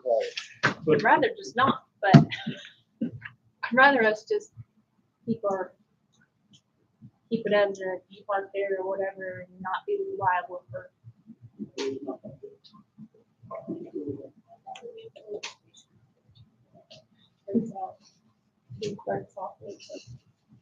I mean, maybe Eventually. eventually, but we're gonna be. Hopefully we'll get the church law, it won't be an issue. I mean, at some point, if you're in, time goes by and you find yourself in the enviable position where you have so much happening downtown, that parking becomes a more and more serious issue, you may just have to start looking at some public use lots, you know, some lots that are just dedicated to parking and not, you know, not anything else to help with overflow. I just don't think the town should be responsible for providing parking. I mean, it's not like, it's not for us, so that's. It's not gonna be a perpetual lease, so. We just need it in order to build the building. And then we can say whatever after. Well, I mean, all stances are valid. If we have reason to believe something's not gonna work, in the staff, I'm not gonna support real heavily approving something that's gonna dump 16 to 20 cars in front of people's houses all up and down the street with no plan. So, I mean, there has to be some middle ground. Now, if we look and it's like, well, okay, he's only gonna have 4 units, he only needs 8 spaces, there's 2 that are bleeding out. Well, that's a totally different situation. And we have 16 of them He doesn't even floating. know what he's got coming in. So, you know, but I guess unless you all as a town board look at this and you go, we have plenty of space, an extra 20 or 30 cars parked on the street downtown 24/7 and no problem. You know, I guess I feel as planner, there's some responsibility to guard sanity and planning and making sure that your businesses that are downtown that aren't residential have places for their customers to pull in and What's set. all the space out in front of the buildings now that don't, nobody parks there? I mean, the park across from us is like a car, but I mean, they got parking all the way down the street both sides. The only place you can't park is in front of our office. Yeah. And they count those spots? Not as off-street parking, but we can consider them if they request a variance to be like, well, okay, a couple could be here. But on the other hand, like I know on the weekends, I come into Pizza King and there's cars lining everywhere. So then the next question is, if we use all the on-street parking for apartments, where's Pizza King's parking gonna go? Many of the cars that are parked there and don't move and have flat tires and haven't moved for months to take up spaces. Should be the flat tires. Shouldn't have one there anyway on lots. They're all there. They're not in the lot, on the street. Oh, okay. That's been addressed. See where that got, right? All right, town sign, Bob and Evan. I just wonder what's going on. I mean, it's been 2 years. Well, Do we have funding for it or not? Because I would put, or told Dwayne that, can we start a donation for it if we don't have the funding? the only reason And why, Tom Crow, I know, I've talked to him several times. I know he gave you an estimate, but I'm sure it's went up now. It's been 2 years ago. we're just fighting about how much money we don't have. I just think it was necessary to put together, spend $1,200 on a sign.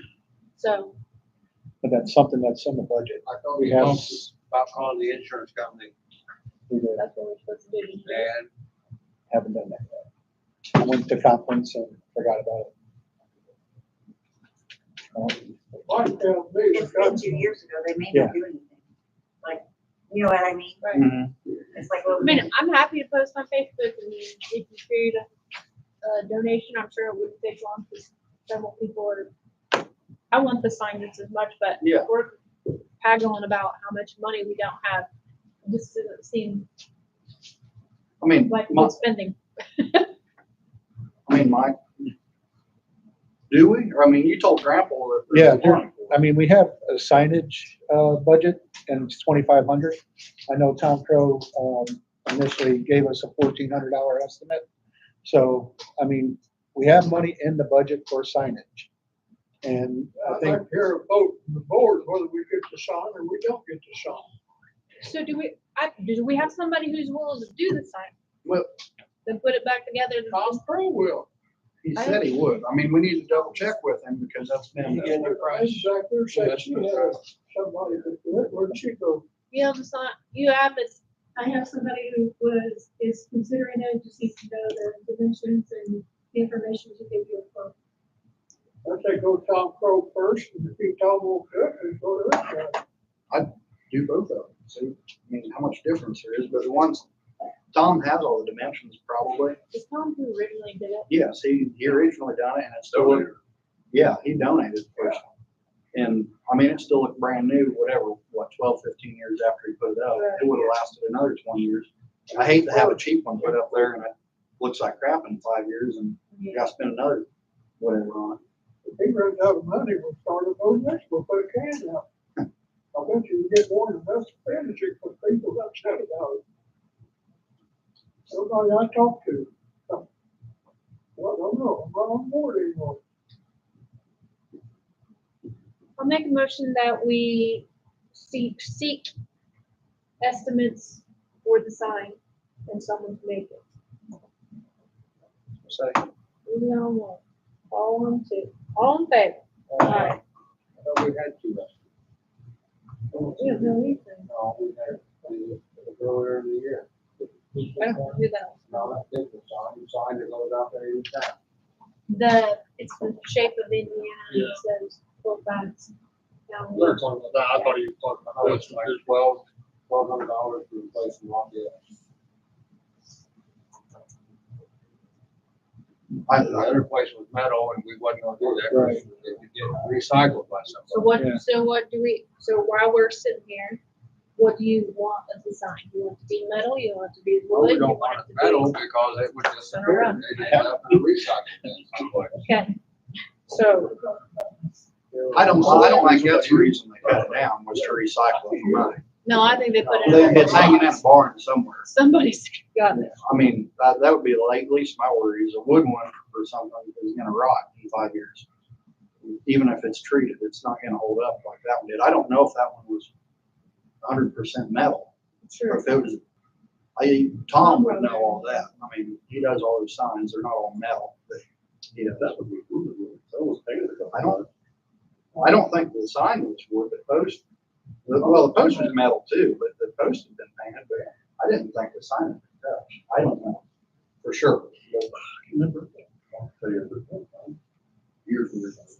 It had vinyl decals on it that had been replaced on it. But I mean, if you have the 25 for signage, does it not get used anywhere else? It's just sitting there? usually Caleb, street signs, Oh, stuff like that, but, we haven't ordered any. That's my thing. I don't know. Been 2 years if you got plenty sitting there. Yeah. I think that's what it is. I'm sure it is. I believe we can even take it out of seated as well.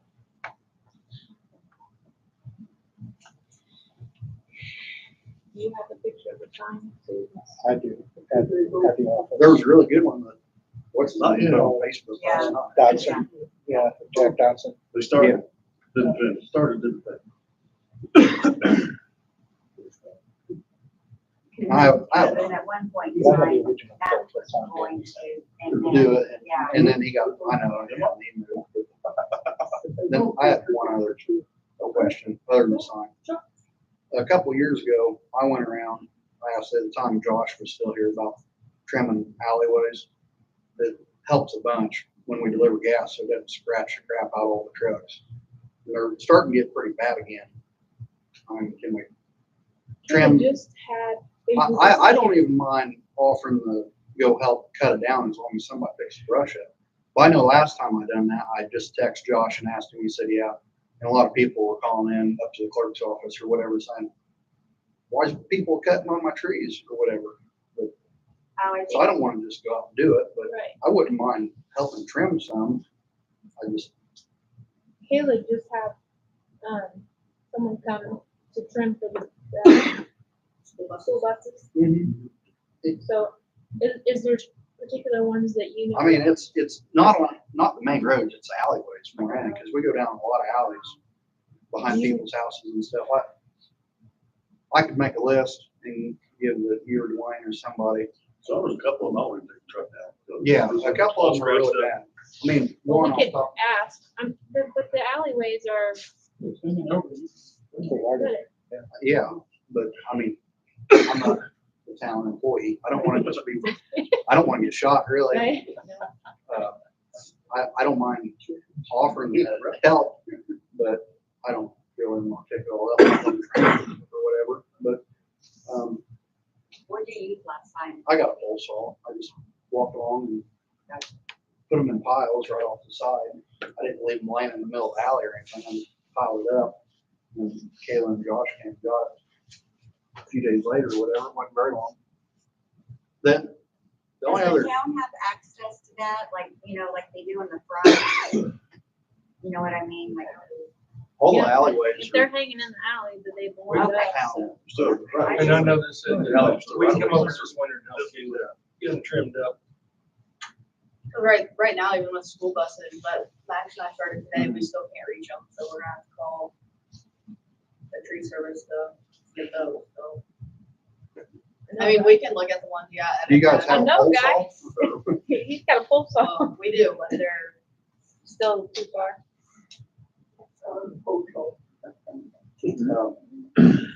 The only career I know of that's really bad seems like semi is right catty corner behind the gas station on the main road on Franklin.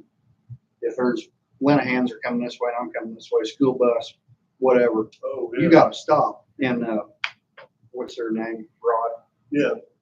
Yeah. How do you say their last name? Yeah, how do you say their last name? I know. Kaninsky. I mean, even The tree in their yard, you have to stop So, and wait until the other vehicle comes by. And they trimmed it 10 years ago, but it's grown out really bad. You gotta stop and wait until the other cars pass. But I know that one is.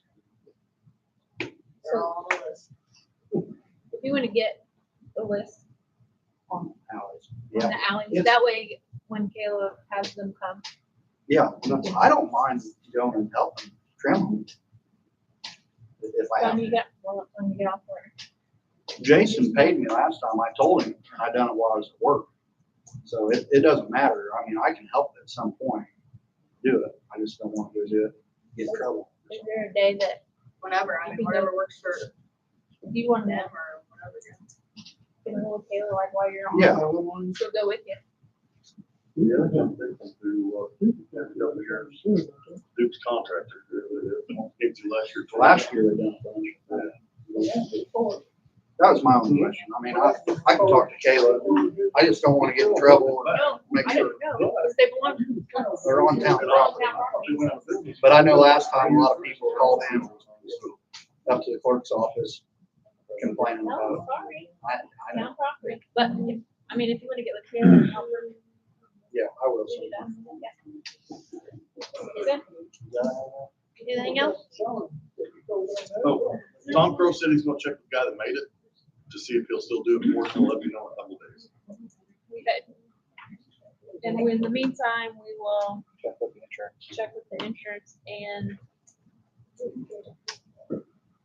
get her. You think, we asked Tom the dimensions I of the did. sign? He didn't make it, the other guy, but I'll ask him. Yeah, what was it? I was gonna say that. I'll check. Because if she had the dimensions, she could. If I send you the picture, that help? I've got a picture. You do? I mean, there's I've not seen it personally, and I can't tell him how big or whatever. I'm guessing it was about 6 foot tall and It's like- three. Almost like a cow, like It's 4 a by 8. good size. It was almost like 4x8 sheet of plywood with Indiana cut into it.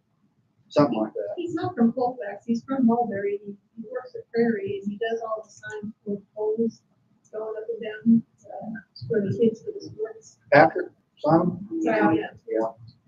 But he just does wood, I think, right? Yeah, I wasn't, see, I didn't know if it was, I didn't realize that it might have been done with her. I don't It know. may be a moot point still, I don't know. Okay, cool. We'll see what Tom says, and then if that falls out, then Sure. we'll get back. Hey, Julie, Nancy had something. Okay. Is that okay? Yeah. Nancy, go ahead. I live on Mayor Street and Clint Bray is back. He's been, throwing this stuff in my car. It's concrete. Is he standing out there throwing them at your car? He told the county cop he was there just to clean the place up, but he's staying there all night long. And who knows what he's doing. My husband's church was running fine, now it's messing up. So I think he's all around my car. So what he's doing at night, He was going with Brian, yesterday, before, something like that. when he was there before he left, he was throwing rocks at the house, the car, and shooting like bottle rockets at the car. He also shut your husband down, right? Yeah. Yeah. Well, threatened to shoot him too. Maybe Dwayne better go visit. Yeah, it's my fault for his back, so I sent that threatening letter and I was trying to clean it up or whatever. Try to, I don't know. Well, I was also told that these, stuff for tax sale, but yeah. It is. So, but a lot he, of times he just waits till the last minute to pay. I guess the county came by and he told the county he was just there to clean the place up, but he put a tent up and he backs his truck in, but then he put a bunch of stuff around it. And he's over there banging all night long, burning stuff. One Saturday morning, I had ashes all over my car, and they were like big ashes. I don't know what he was burning, but it stinks. So I don't know if you guys want I sent these. the original letter off this place here, we also got a follow-up on that, we did do it in 7 days, we got a $50 fine, but I haven't seen anything. I mean, that's, well, I'll discuss it, I'll talk to him, this is gonna make it work, you know that. I can't outside, on our ordinance is so weak, that he just lapses a $50 fine. Because if he doesn't pay the $50 fine to Mike at the time, then I have to have Rick go to court, and then just by calling Rick on the phone, we already spent more money than $50 to pay. So I still think we need to address our ordinances and totally change the violations again. In the meantime, I'll talk to him and see what I can. He won't do that. I mean, With any luck, maybe he'll want to be like he usually is and try to fight me and go to jail again, so. but I mean, Well, he's, those are pretty good the size. thing is, he's crazy, the other thing he could be very well doing, there's booby trapping places. Yeah, Because I know he had done it before, that's the reason we had them come in, He's- that great big tractor. he's making noise all night long. Yeah, And- so I mean, you just never know what he is absolutely nuts. When I got hired here, Frankfurt Chief called me and congratulated me for having him because he had caused the police department so much trouble.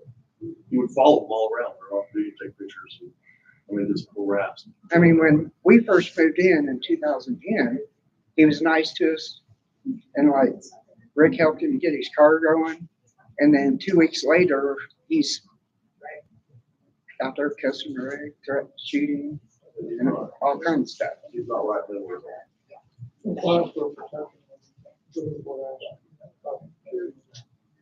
I ain't scared. I mean, No, but if you do Nobody's that, if harassing he you. violates it, then Then he can be something can arrested. be done. okay. So, I thought Caitlin said they have camera, but it won't pick up past their It's the worst floors. kind of, right? Yeah. So, as long as concrete, you can leave it if you want, we'll get rid of it. I just wanted to show what he, because my husband had mowed and, you know, Clint's already threw stuff in the yard and messed up his blade once before. We had to get it fixed. but he had mowed, and then, like the next day, these are all, you're around my car. So, Well, like he said, file that way if he violates it. so how, I mean, if you don't come in my yard or anything, how's he gonna violate it? Well, he can stand in his yard, throw concrete. I mean, It's just, it's a way, if he violates it, then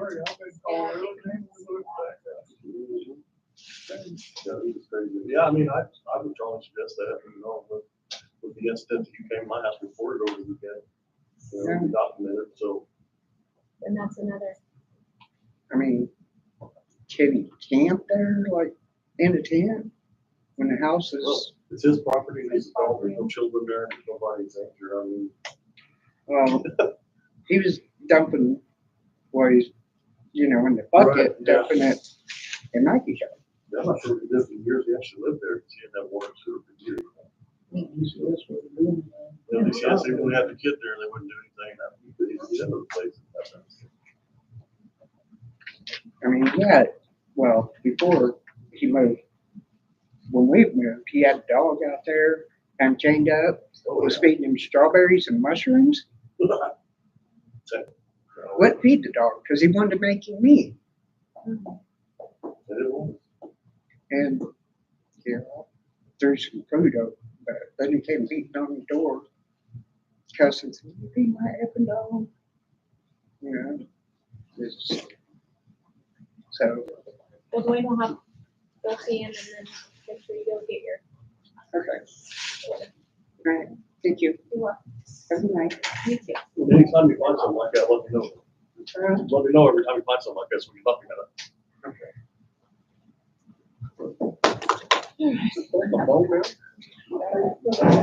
Liz, do you have anything for us? Fire away. Yeah, so. 9:00. I told my kids I'd be right back.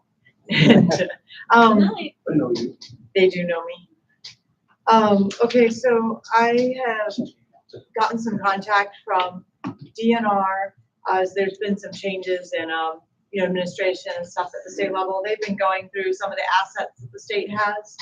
And, they've got a series of parcels that are part of, the railroad that crosses the trail. So the opposite one, that goes this way.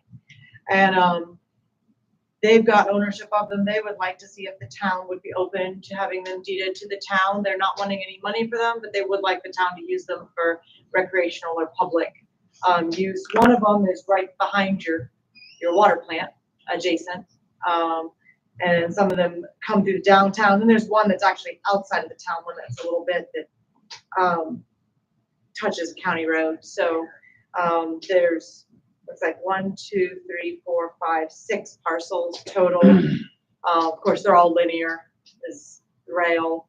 Some of them will like, they're actually half right of ways to the downtown, and some are whole width right of ways for lengths. But they had emailed me, since they had me as a contact person, to ask if the town was open to taking possession of those, or not, as they're just trying to eliminate loose assets that they're not likely to use or do something with at the state level. Everybody okay with that? I can send you. What? County?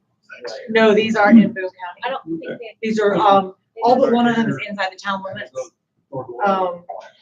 And then one of I them can send you is, the email with all of them. well, Maybe she might go. I don't know, one might tap into Boone. It's I hard know to say. this trail. Yeah, but this is, these are just parcels DNR has that are split up. My guess is it's back from when the state took Hey, possession of Max, this is. different old rail beds and pieces, and they've, Meetings don't usually got, last this long. you know, I wish we'd known they had it sooner, because that middle one came went through tax sale a few years ago. So, you know, we could have ended up having it tax route, you know, right up the back of the door. It's just some miscellaneous stuff that begins to talk about. It doesn't connect. Where, you know, could maybe eventually goes the other way. This one's kind of random, but, I don't know, you know, they're not wanting anything for them. We do have to not get complete length. Yeah. So. I have the email from all, I can send them all to you.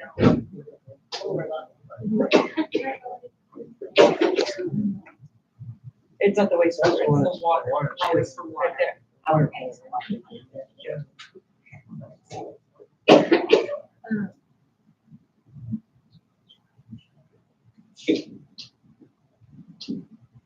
It doesn't hurt this town to have them, it's not gonna cost us anything to have them. No, and they go between your right of way, so they're basically, I mean, kind of gonna be like extra alleys until they're, unless you find a use for them. I was telling him, it's like several of these, had we realized the state had them, property in between went through tax sale, like maybe 5 or 6 years ago, and then it would have been contiguous, but Liz, I know different governmental entities trade them in part of like county, the town, an ordinance on each end. How are they proposed? Deed? that's my understanding. So my understanding is they own them, be simple, and they would convey the deeds. They're just wanting to clean up. It sounds like they have little pieces like this kind of all through Indiana, and they're just wanting to clean up their inventory on stuff that isn't contiguous enough to directly use for a state level project, but local jurisdictions might be able to find ideas for. So they would convey the deed to us and then we would record it for the town? Is that It would right? have to be recorded, same as any property transfer, they just wouldn't be asking for money. It's my understanding, but I told him I needed to bring it to the town board, and then I could let him know, and I assume once we let them know if the town is interested or not, then they'll let us know exactly how they're gonna proceed. So that parcel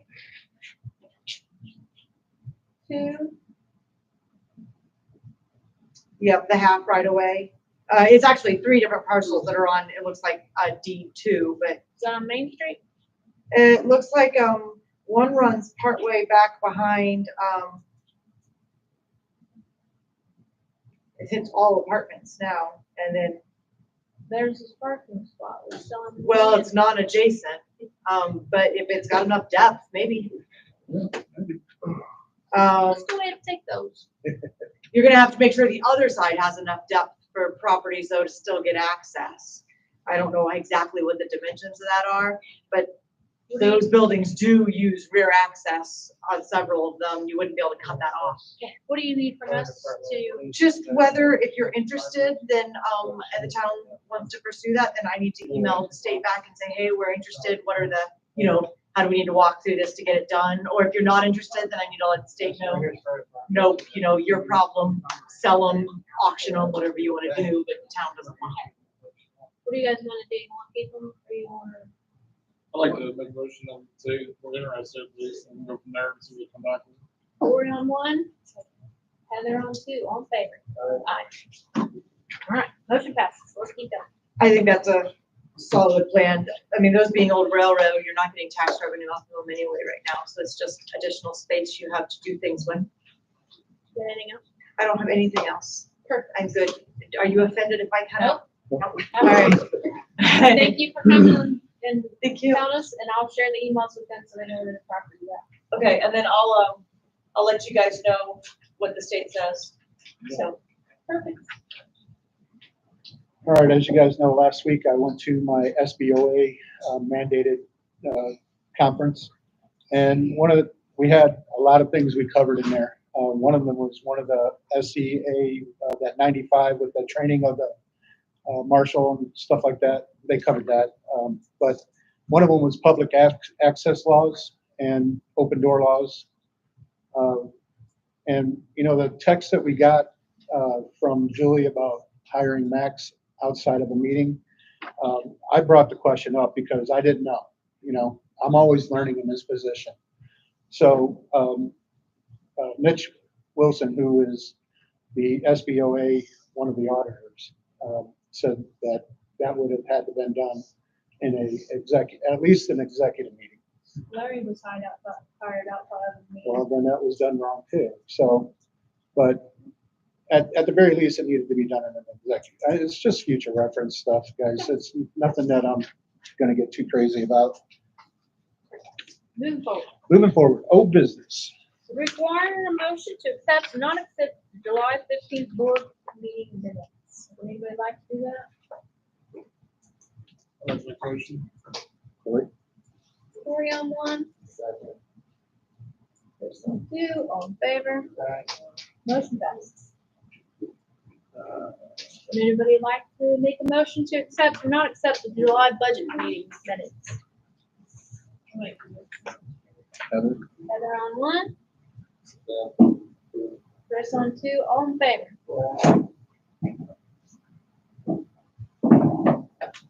All right. Pass those around.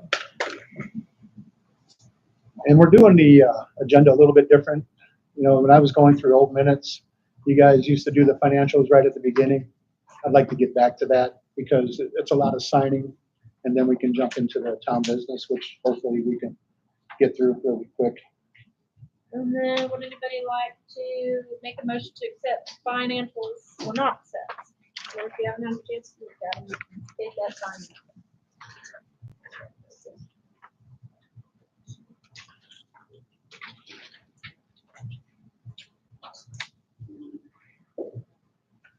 Make a motion.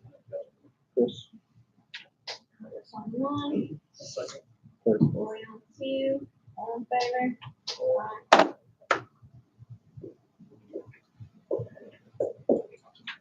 Can I move on? You guys are signing? That's about selling the 2 vehicles. While you guys are signing those, other old business, we talked about selling the old police SUV and the black truck that needs a lot of work to bring it back up to snuff. And it's also costing us money on our insurance and stuff, so we really don't need them. So I would suggest I think Dwayne has all stuff that's gonna. I'll check with Mike also to see if they'll still willing to do that, but like I said, they were willing to take it for $500. They really detail it, clean it up, keep it exactly as it is, radio advisor, and then take it to the municipal auction, sell it. We get everything except $500 if they charge us to do it. Otherwise, it's probably $500 to $800 to have everything taken out of it. And then we just have to sit out here and seal goods. So I'm certain with 70,000 miles it has on it, I would say we'd be better off financially to send it option that way. And then the black truck will obviously be a sealed bid. And I don't think we've ever had a problem in the past selling utility vehicles.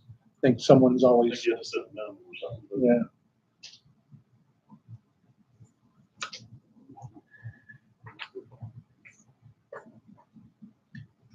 So if you guys want a motion to sell them or not sell them, or what do you want to do? We said get rid of both of them. Okay. Chris? Chris on one, Heather on two. Utility truck in at all? No, That's in there. yeah, it's just sitting in here. What's that? Drop it down to this storage. Oh, okay. you do that a year from us, and I did it for Yeah. lot cheaper.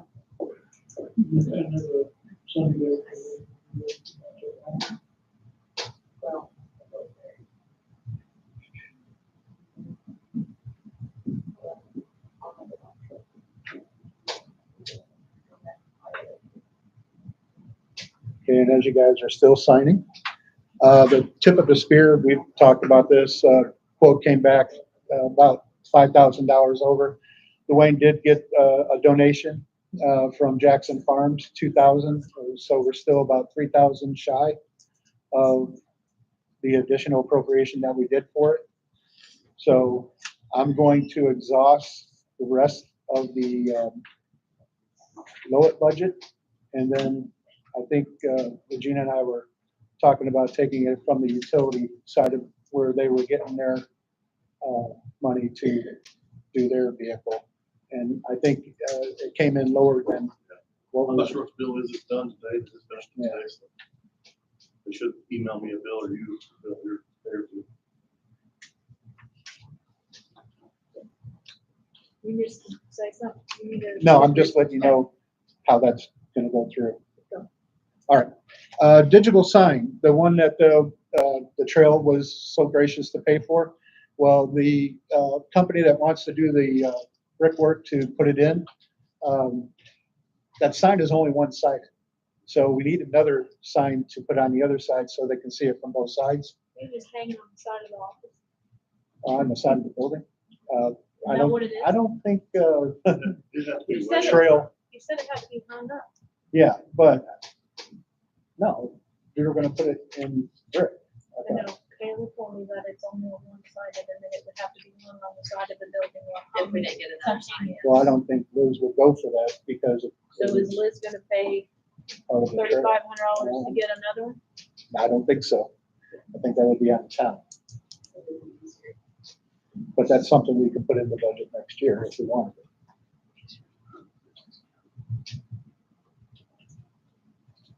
Well, it ain't doing no good in the box. Nope. I did the minutes back. Yep, I did. What do you guys want to do? Is it, there are stipulations on how we have new signs that got the big forward fund or something? Is that Yeah. so? It has to be Has to be for the for the trail. trail. Will it be able to be so many feet of trail or anything? Well, I mean, if we put it right out here by the Miller sign a little bit further away from it, I think it would be fine. They created enough that. I think that's the most issue that we're having, like, Yeah. there has to be some way to hang up a one-sided sign.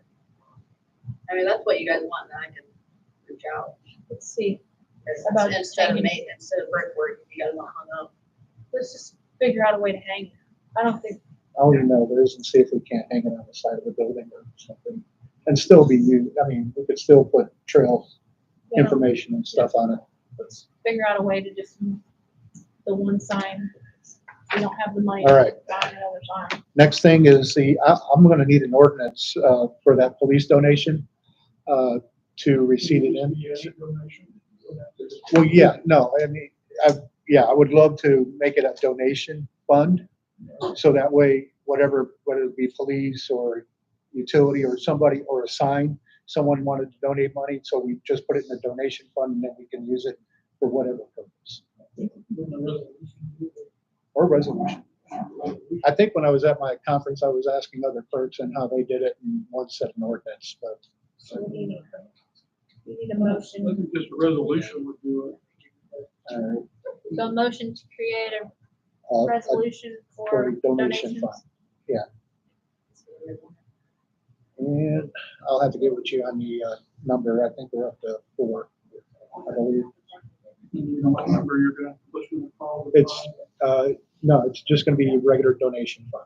Donation fund, and then usually we have a number or something. Yeah, it's 2025-4, I believe, but don't quote me on that. I will email. Email, sir. Yeah.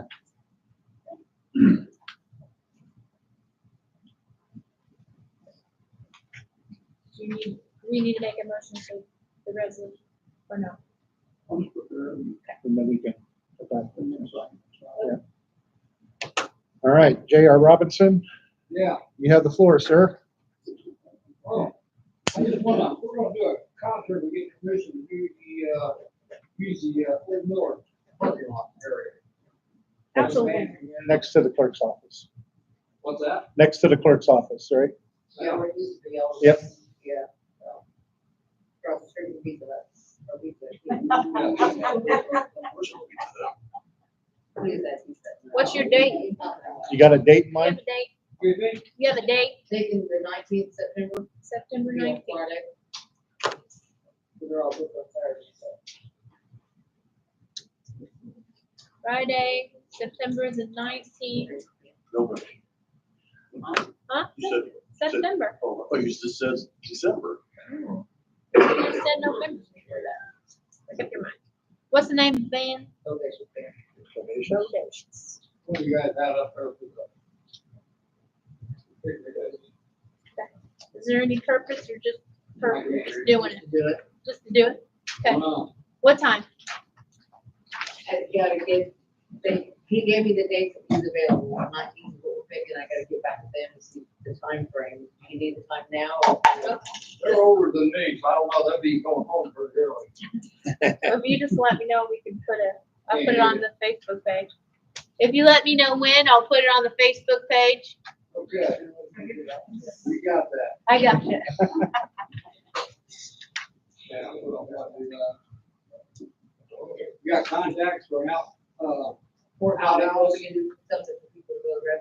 This guy right next to you, Really? right here. Jay Bussey. Yeah. Wave your hand. Good work. Okay, we'll call. Got his information.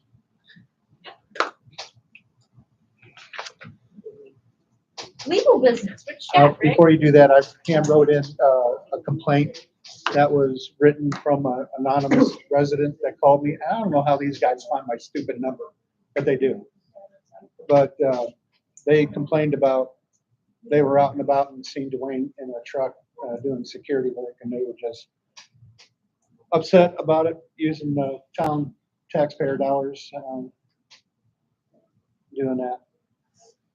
As you guys can read the complaint, it's all in your files. There's also someone who was pulled over for running 55 and a 30. Let me back up a little bit here. I was in a Piece of King the other day, and of course, the person who complained is also someone who likes to talk a lot, so they had told someone else.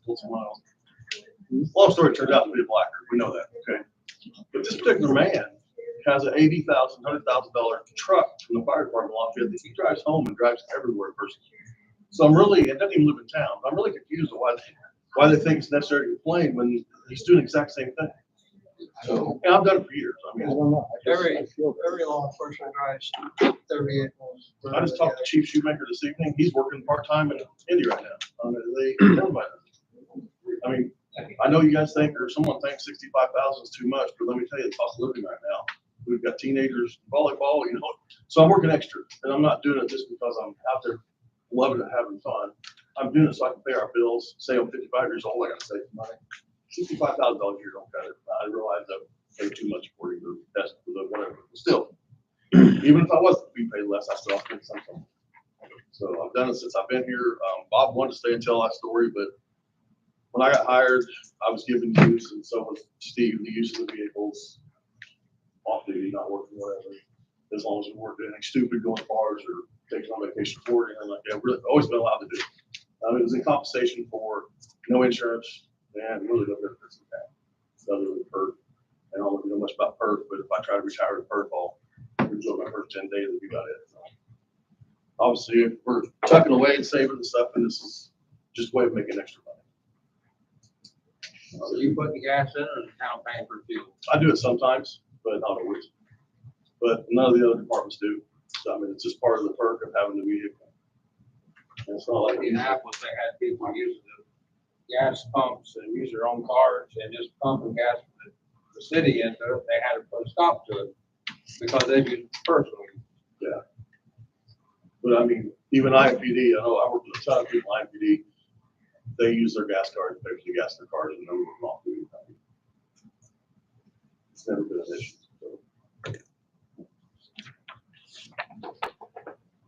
All right. Resolution 2025-3 for Bismarck legal.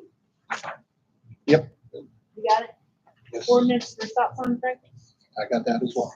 What do you need? Signature? So we need signatures. I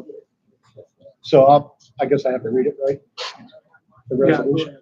Be it resolved that the Board of Town of Colfax, Indiana, that with the exception of emergency expenditures defined as those involving health, safety, or damage to town property, any expenditures for equipment repair costing more than $15,000, the board shall present at least 2 quotes. Provided upon majority vote, the board may approve such expenditures in the absence of 2 quotes. And Chris, I think that's the rest of what you want. what, yeah.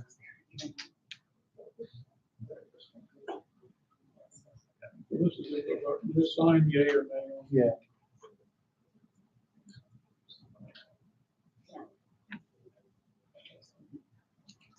And I believe there's 5 First reading of the ordinance. that Second reading. next board meeting, yeah, so.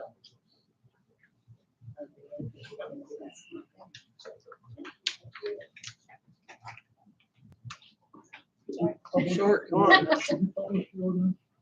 It's up on the folks' window. And there was one, I think I put in a mini mart. Yeah. Haven't seen any negativity on Facebook yet about it, but I'm sure it's coming. I've heard not positive things about it. I've heard that people are glad that this is gonna happen because that intersection there, I mean, it's just hard to see with all the vehicles. They just can't see around Have to eliminate full parking spots there. or how to move that isn't, yeah. That's what I mean, the Yeah, certain section, that stop sign's gonna have to be able to be seen from, so we'll have to eliminate that yellow line, Like a 3 section of that, 3 feet, which will basically allow the place to lose parking spot on each corner. All right, and the ordinance 2025-1 is the ordinance authorizing placement of a stop sign at the corners of Franklin and Oakland Street, whereas it would promote traffic flow, pedestrian safety to place the stop signage on the corners of Franklin and Oakland, making the intersection a four-way stop instead of a three-way. That was my addition, but it's a four-way stop now. Now, therefore, it's ordained by the town of Colfax, Clinton County as follows. The street department or town marshal is hereby authorized to place stop signs at the corners of Franklin Street and Oakland Street intersection in the town of Colfax. And this is the first reading, and then next board meeting, do we sign it then or? Sign it then. Okay. I just have the brackets for the sign, so, We need some of those to line up. yeah. Nobody's gonna stop them. You got one of those spinny things? Okay. I'm pretty sure we Anything from you? No, I think we sent everything. Like jump ahead, the time card issue. Yeah. Like, Julie, when I said, send all of you something from the SBA, State Board of Accounts rather. It's not necessary for salaried employees to clock in and clock out, but some record should be kept. Like 4 hours worked on Monday, 4 hours vacation, 8 hours on Tuesday, something along those lines. And Mike, it refers to a manual, and a general form that can be found in there. They turn in time sheet. I don't have a problem. I'm no. doing what I need to, but I've done it for several years, and I was talking to Virginia the other day about it. Several years back, I've been through several audits since I've been here, but one year that particularly came down on the police department, they tore everything apart, and they've never said one word about what we do. Yeah, I mean, that's one of the things when I first came into the clerks and Regina was telling me that you and Caleb or Josh at the time was putting them in at the end of the year. As always, in my former life in manufacturing, we even had to keep time, even I was salary, Right. kept time stuff.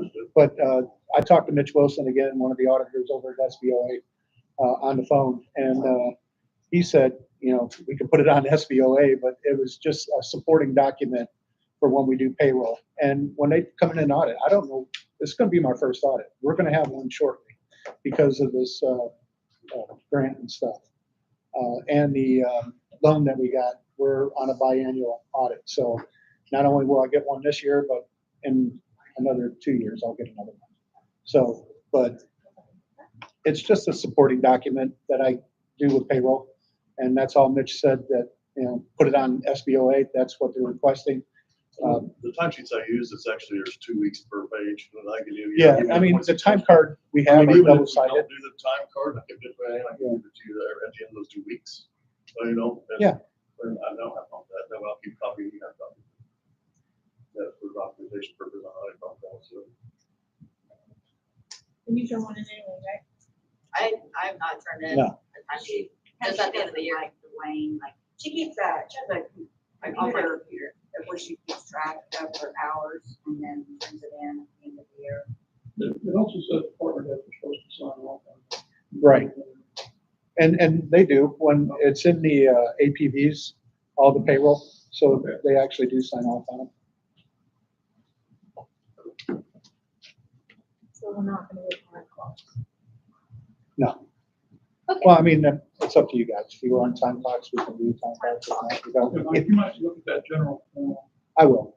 I screenshotted it at first and I think it cut off, but I just sent you the entire, Okay. it was a presentation with SBO right there. Like on page 4, where it really did talk about that. I'll take a look at it. That it for you? That's it. Police department? We'll talk about Clint Gray. Huh? Talk about Clint Gray now. I mean, I'm gonna do what I can. I'll go make contact with him. He's already been cited. I've got a file down there since he's been there. I guarantee you it's that thick. Stuff from area plan, from me, from Board of Health.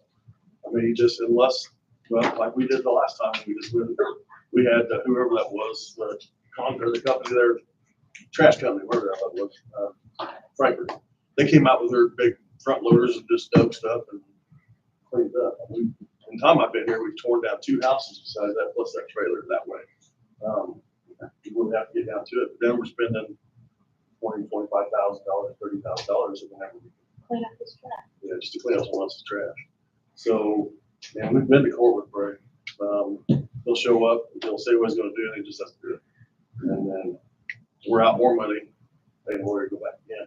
It's kind of a, I don't know, that stuff is fault for them. Because 99.9% of the people, when you send them a letter, you talk to them in person, they think they're fault. Or they arrange something with you. He intentionally does the opposite, which is what he's doing right now. He's down there doing whatever. It's not the neighbors. And just trying to cause trouble because I see them. Yeah, I was gonna say, definitely do that. And like I said, she came to our house on Sunday, I think, with Rebecca Ross, to tell me about it. I told her, you know, I'll do a report on it. You know. And also, I think Sheriff's Department was out, she was talking about the Sheriff's Department was out the day after he was going over the other guys. And they got some kind of altercation, but definitely follow up on it, see if we can get it back correct. To be honest with you, we didn't cut all those weeds and stuff down. Now you see the house, it looks worse than it did for weeds. Because it was kind of nice little plant area there. That it? I think so. I'm tired. Yeah. Revisiting the Peerless thing, I reached out to him about if you guys want to do payments, whatnot. It is 0% interest. He would like 50% upfront, and then you make payments for the 3 months. This is For the wells. Yes. And the total was $45,909. So, what do you guys look at this year, next year? Water. So, That's just for the pumps, that's not installation. Sorry. that's everything. Labor, everything. We have enough water depreciation for that. Well, the thing is we've been, I did that check for almost 11,000 for the Comcast. Yep. Or for the Mason. And it can wait. Okay. In Bank 2, currently, water depreciation is at 51,597 minus the 11. That hasn't been sent out yet. Oh, it should be included in here, right? With the 24? That's last month. Oh, we did it this month. That's right. So yeah, it'll be on next month's water depreciation.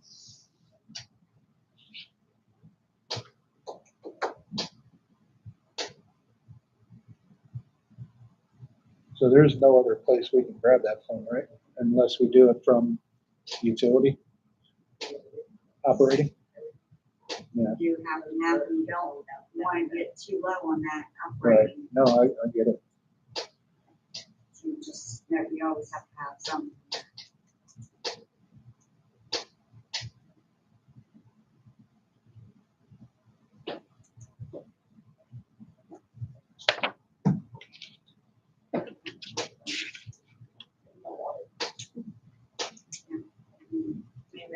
We can revisit it next meeting. So 50% upfront, is that what you said? So it would only be 22.5 something, almost 23. Well, that's, yeah. Well, we don't budget for that. That's the utility side of it. Water depreciation, just said we had 51 minus the 11 that we're paying Mason for that. So, I mean, there is at least 23 in there to do it. But we can wait until next year, Kayla, to do that? That's fine. Okay. Does that make any difference? Well, Not I right mean, we now. can build up the depreciation. We have one more that's perfect, so. If we keep seeing a decrease in it, then I'll bring it back up. Does it have anything to do with the help? Well, yeah, one other thing. Mike, Comcast wanted a Oh, non-disclosure yeah, agreement. I'm sorry. I reviewed it. I do not recommend it. It's under the laws of Delaware. It's protect confidential information. We don't have any confidential information from them. They're just trying to add something to this reimbursement. Yeah. I would suggest make a motion, vote it down, not to sign it. Comcast can come talk to me. I'll make a motion that we do not sign the Comcast non-disclosure. Julie, on the Crystal, all in favor? Aye. I'll put that on recommendation council.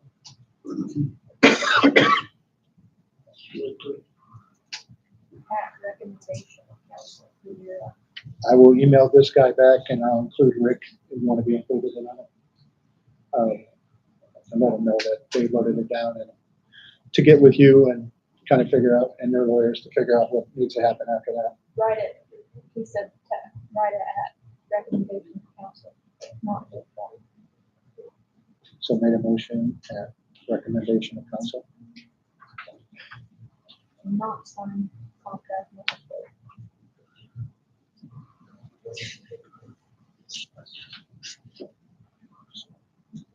I got it. Too. 88 ramps will start next week and paving will start September 8th.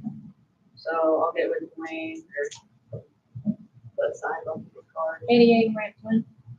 next week. Next week. And then Paving is September 8th.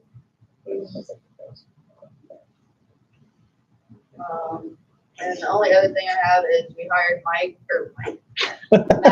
for part-time to help me out. So you see him out and about, if you need something, let him know. Max, stand up. Are we gonna put Say them hi to the board. on the insurance and stuff, so we can start driving town vehicles? Or how that gonna go? Do you need for them to be added to the insurance? I think you drive lawnmower stuff. I haven't added them yet. I mean, like today, we're trimming trees, so we're gonna have to have at least 2 trucks. And then like when I need to take my truck to Lafayette or this and that and the other, if he needs to go get something and Menard's long gone, it's. So just part-time driving the truck while during work hours. So I'll get them, put them to the insurance. You need his driver's license. I already got it. Yeah, I mean, the last text I got from Julie was that he wasn't driving any of the vehicles. So, And that was our original agreement. right. Is that it? Any public comments? No? What about that reimbursement about, with Mason? Yeah, I mean, they need to figure this thing out first, the NDA. So the NDA Comcast sent over today, to get reimbursed for the utility mapping system for us, we would have to become a vendor of Comcast. And for that to happen, we got to go through an NDA. And then Rick is like, no, we can't do that. So we're going to have to shove it back to Comcast and let Rick and their lawyer figure it all out. You stop them from doing any kind of work until they get that figured out. Because they're gonna come through here and get their work done, you're gonna be left holding the bag. Yeah. So do we want to send them I'll say we shut them down. shut them down again? But what does the agreement say though? Okay. I can go back to the office. And Mike, didn't you also say that we won't get reimbursed for the money until, After this is settled. so basically the town's paying for the location, is what I'm getting at. We are paying, well, we're, you know, that. But I thought in the agreement, it said they were supposed to pay us 30 days after the invoice, if I remember correctly. That's right. Yeah, But I thought you received some information saying that, that's, that's all yeah, that, so. yeah, but if it's in our agreement and they signed it, so I would, whether we have an NDA or not, they still have to pay it. Yeah. Because that wasn't even in the initial agreement, So that after we had that to sign an NDA to get paid. Yeah. So after that check goes out tomorrow. For that, Yeah, do I just, like, send it to, well, we'll take a copy of it and we'll email Comcast? Comcast and let them know. That per the agreement, we have 30 days to pay it. Especially if we're gonna have to buy a new. Yeah, That's all I have.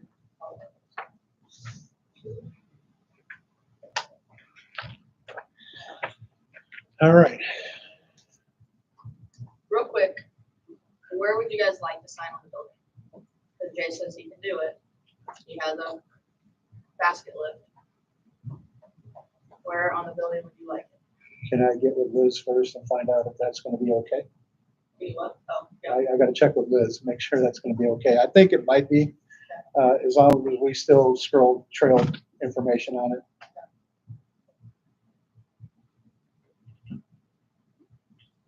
But anybody wanna? Anything else?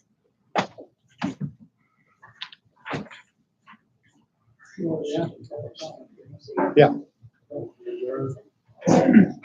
Motion, Chris, like to make a Chris? motion to adjourn, and Heather was second. Chris first, Heather second. Chris, Heather, all in favor? Aye.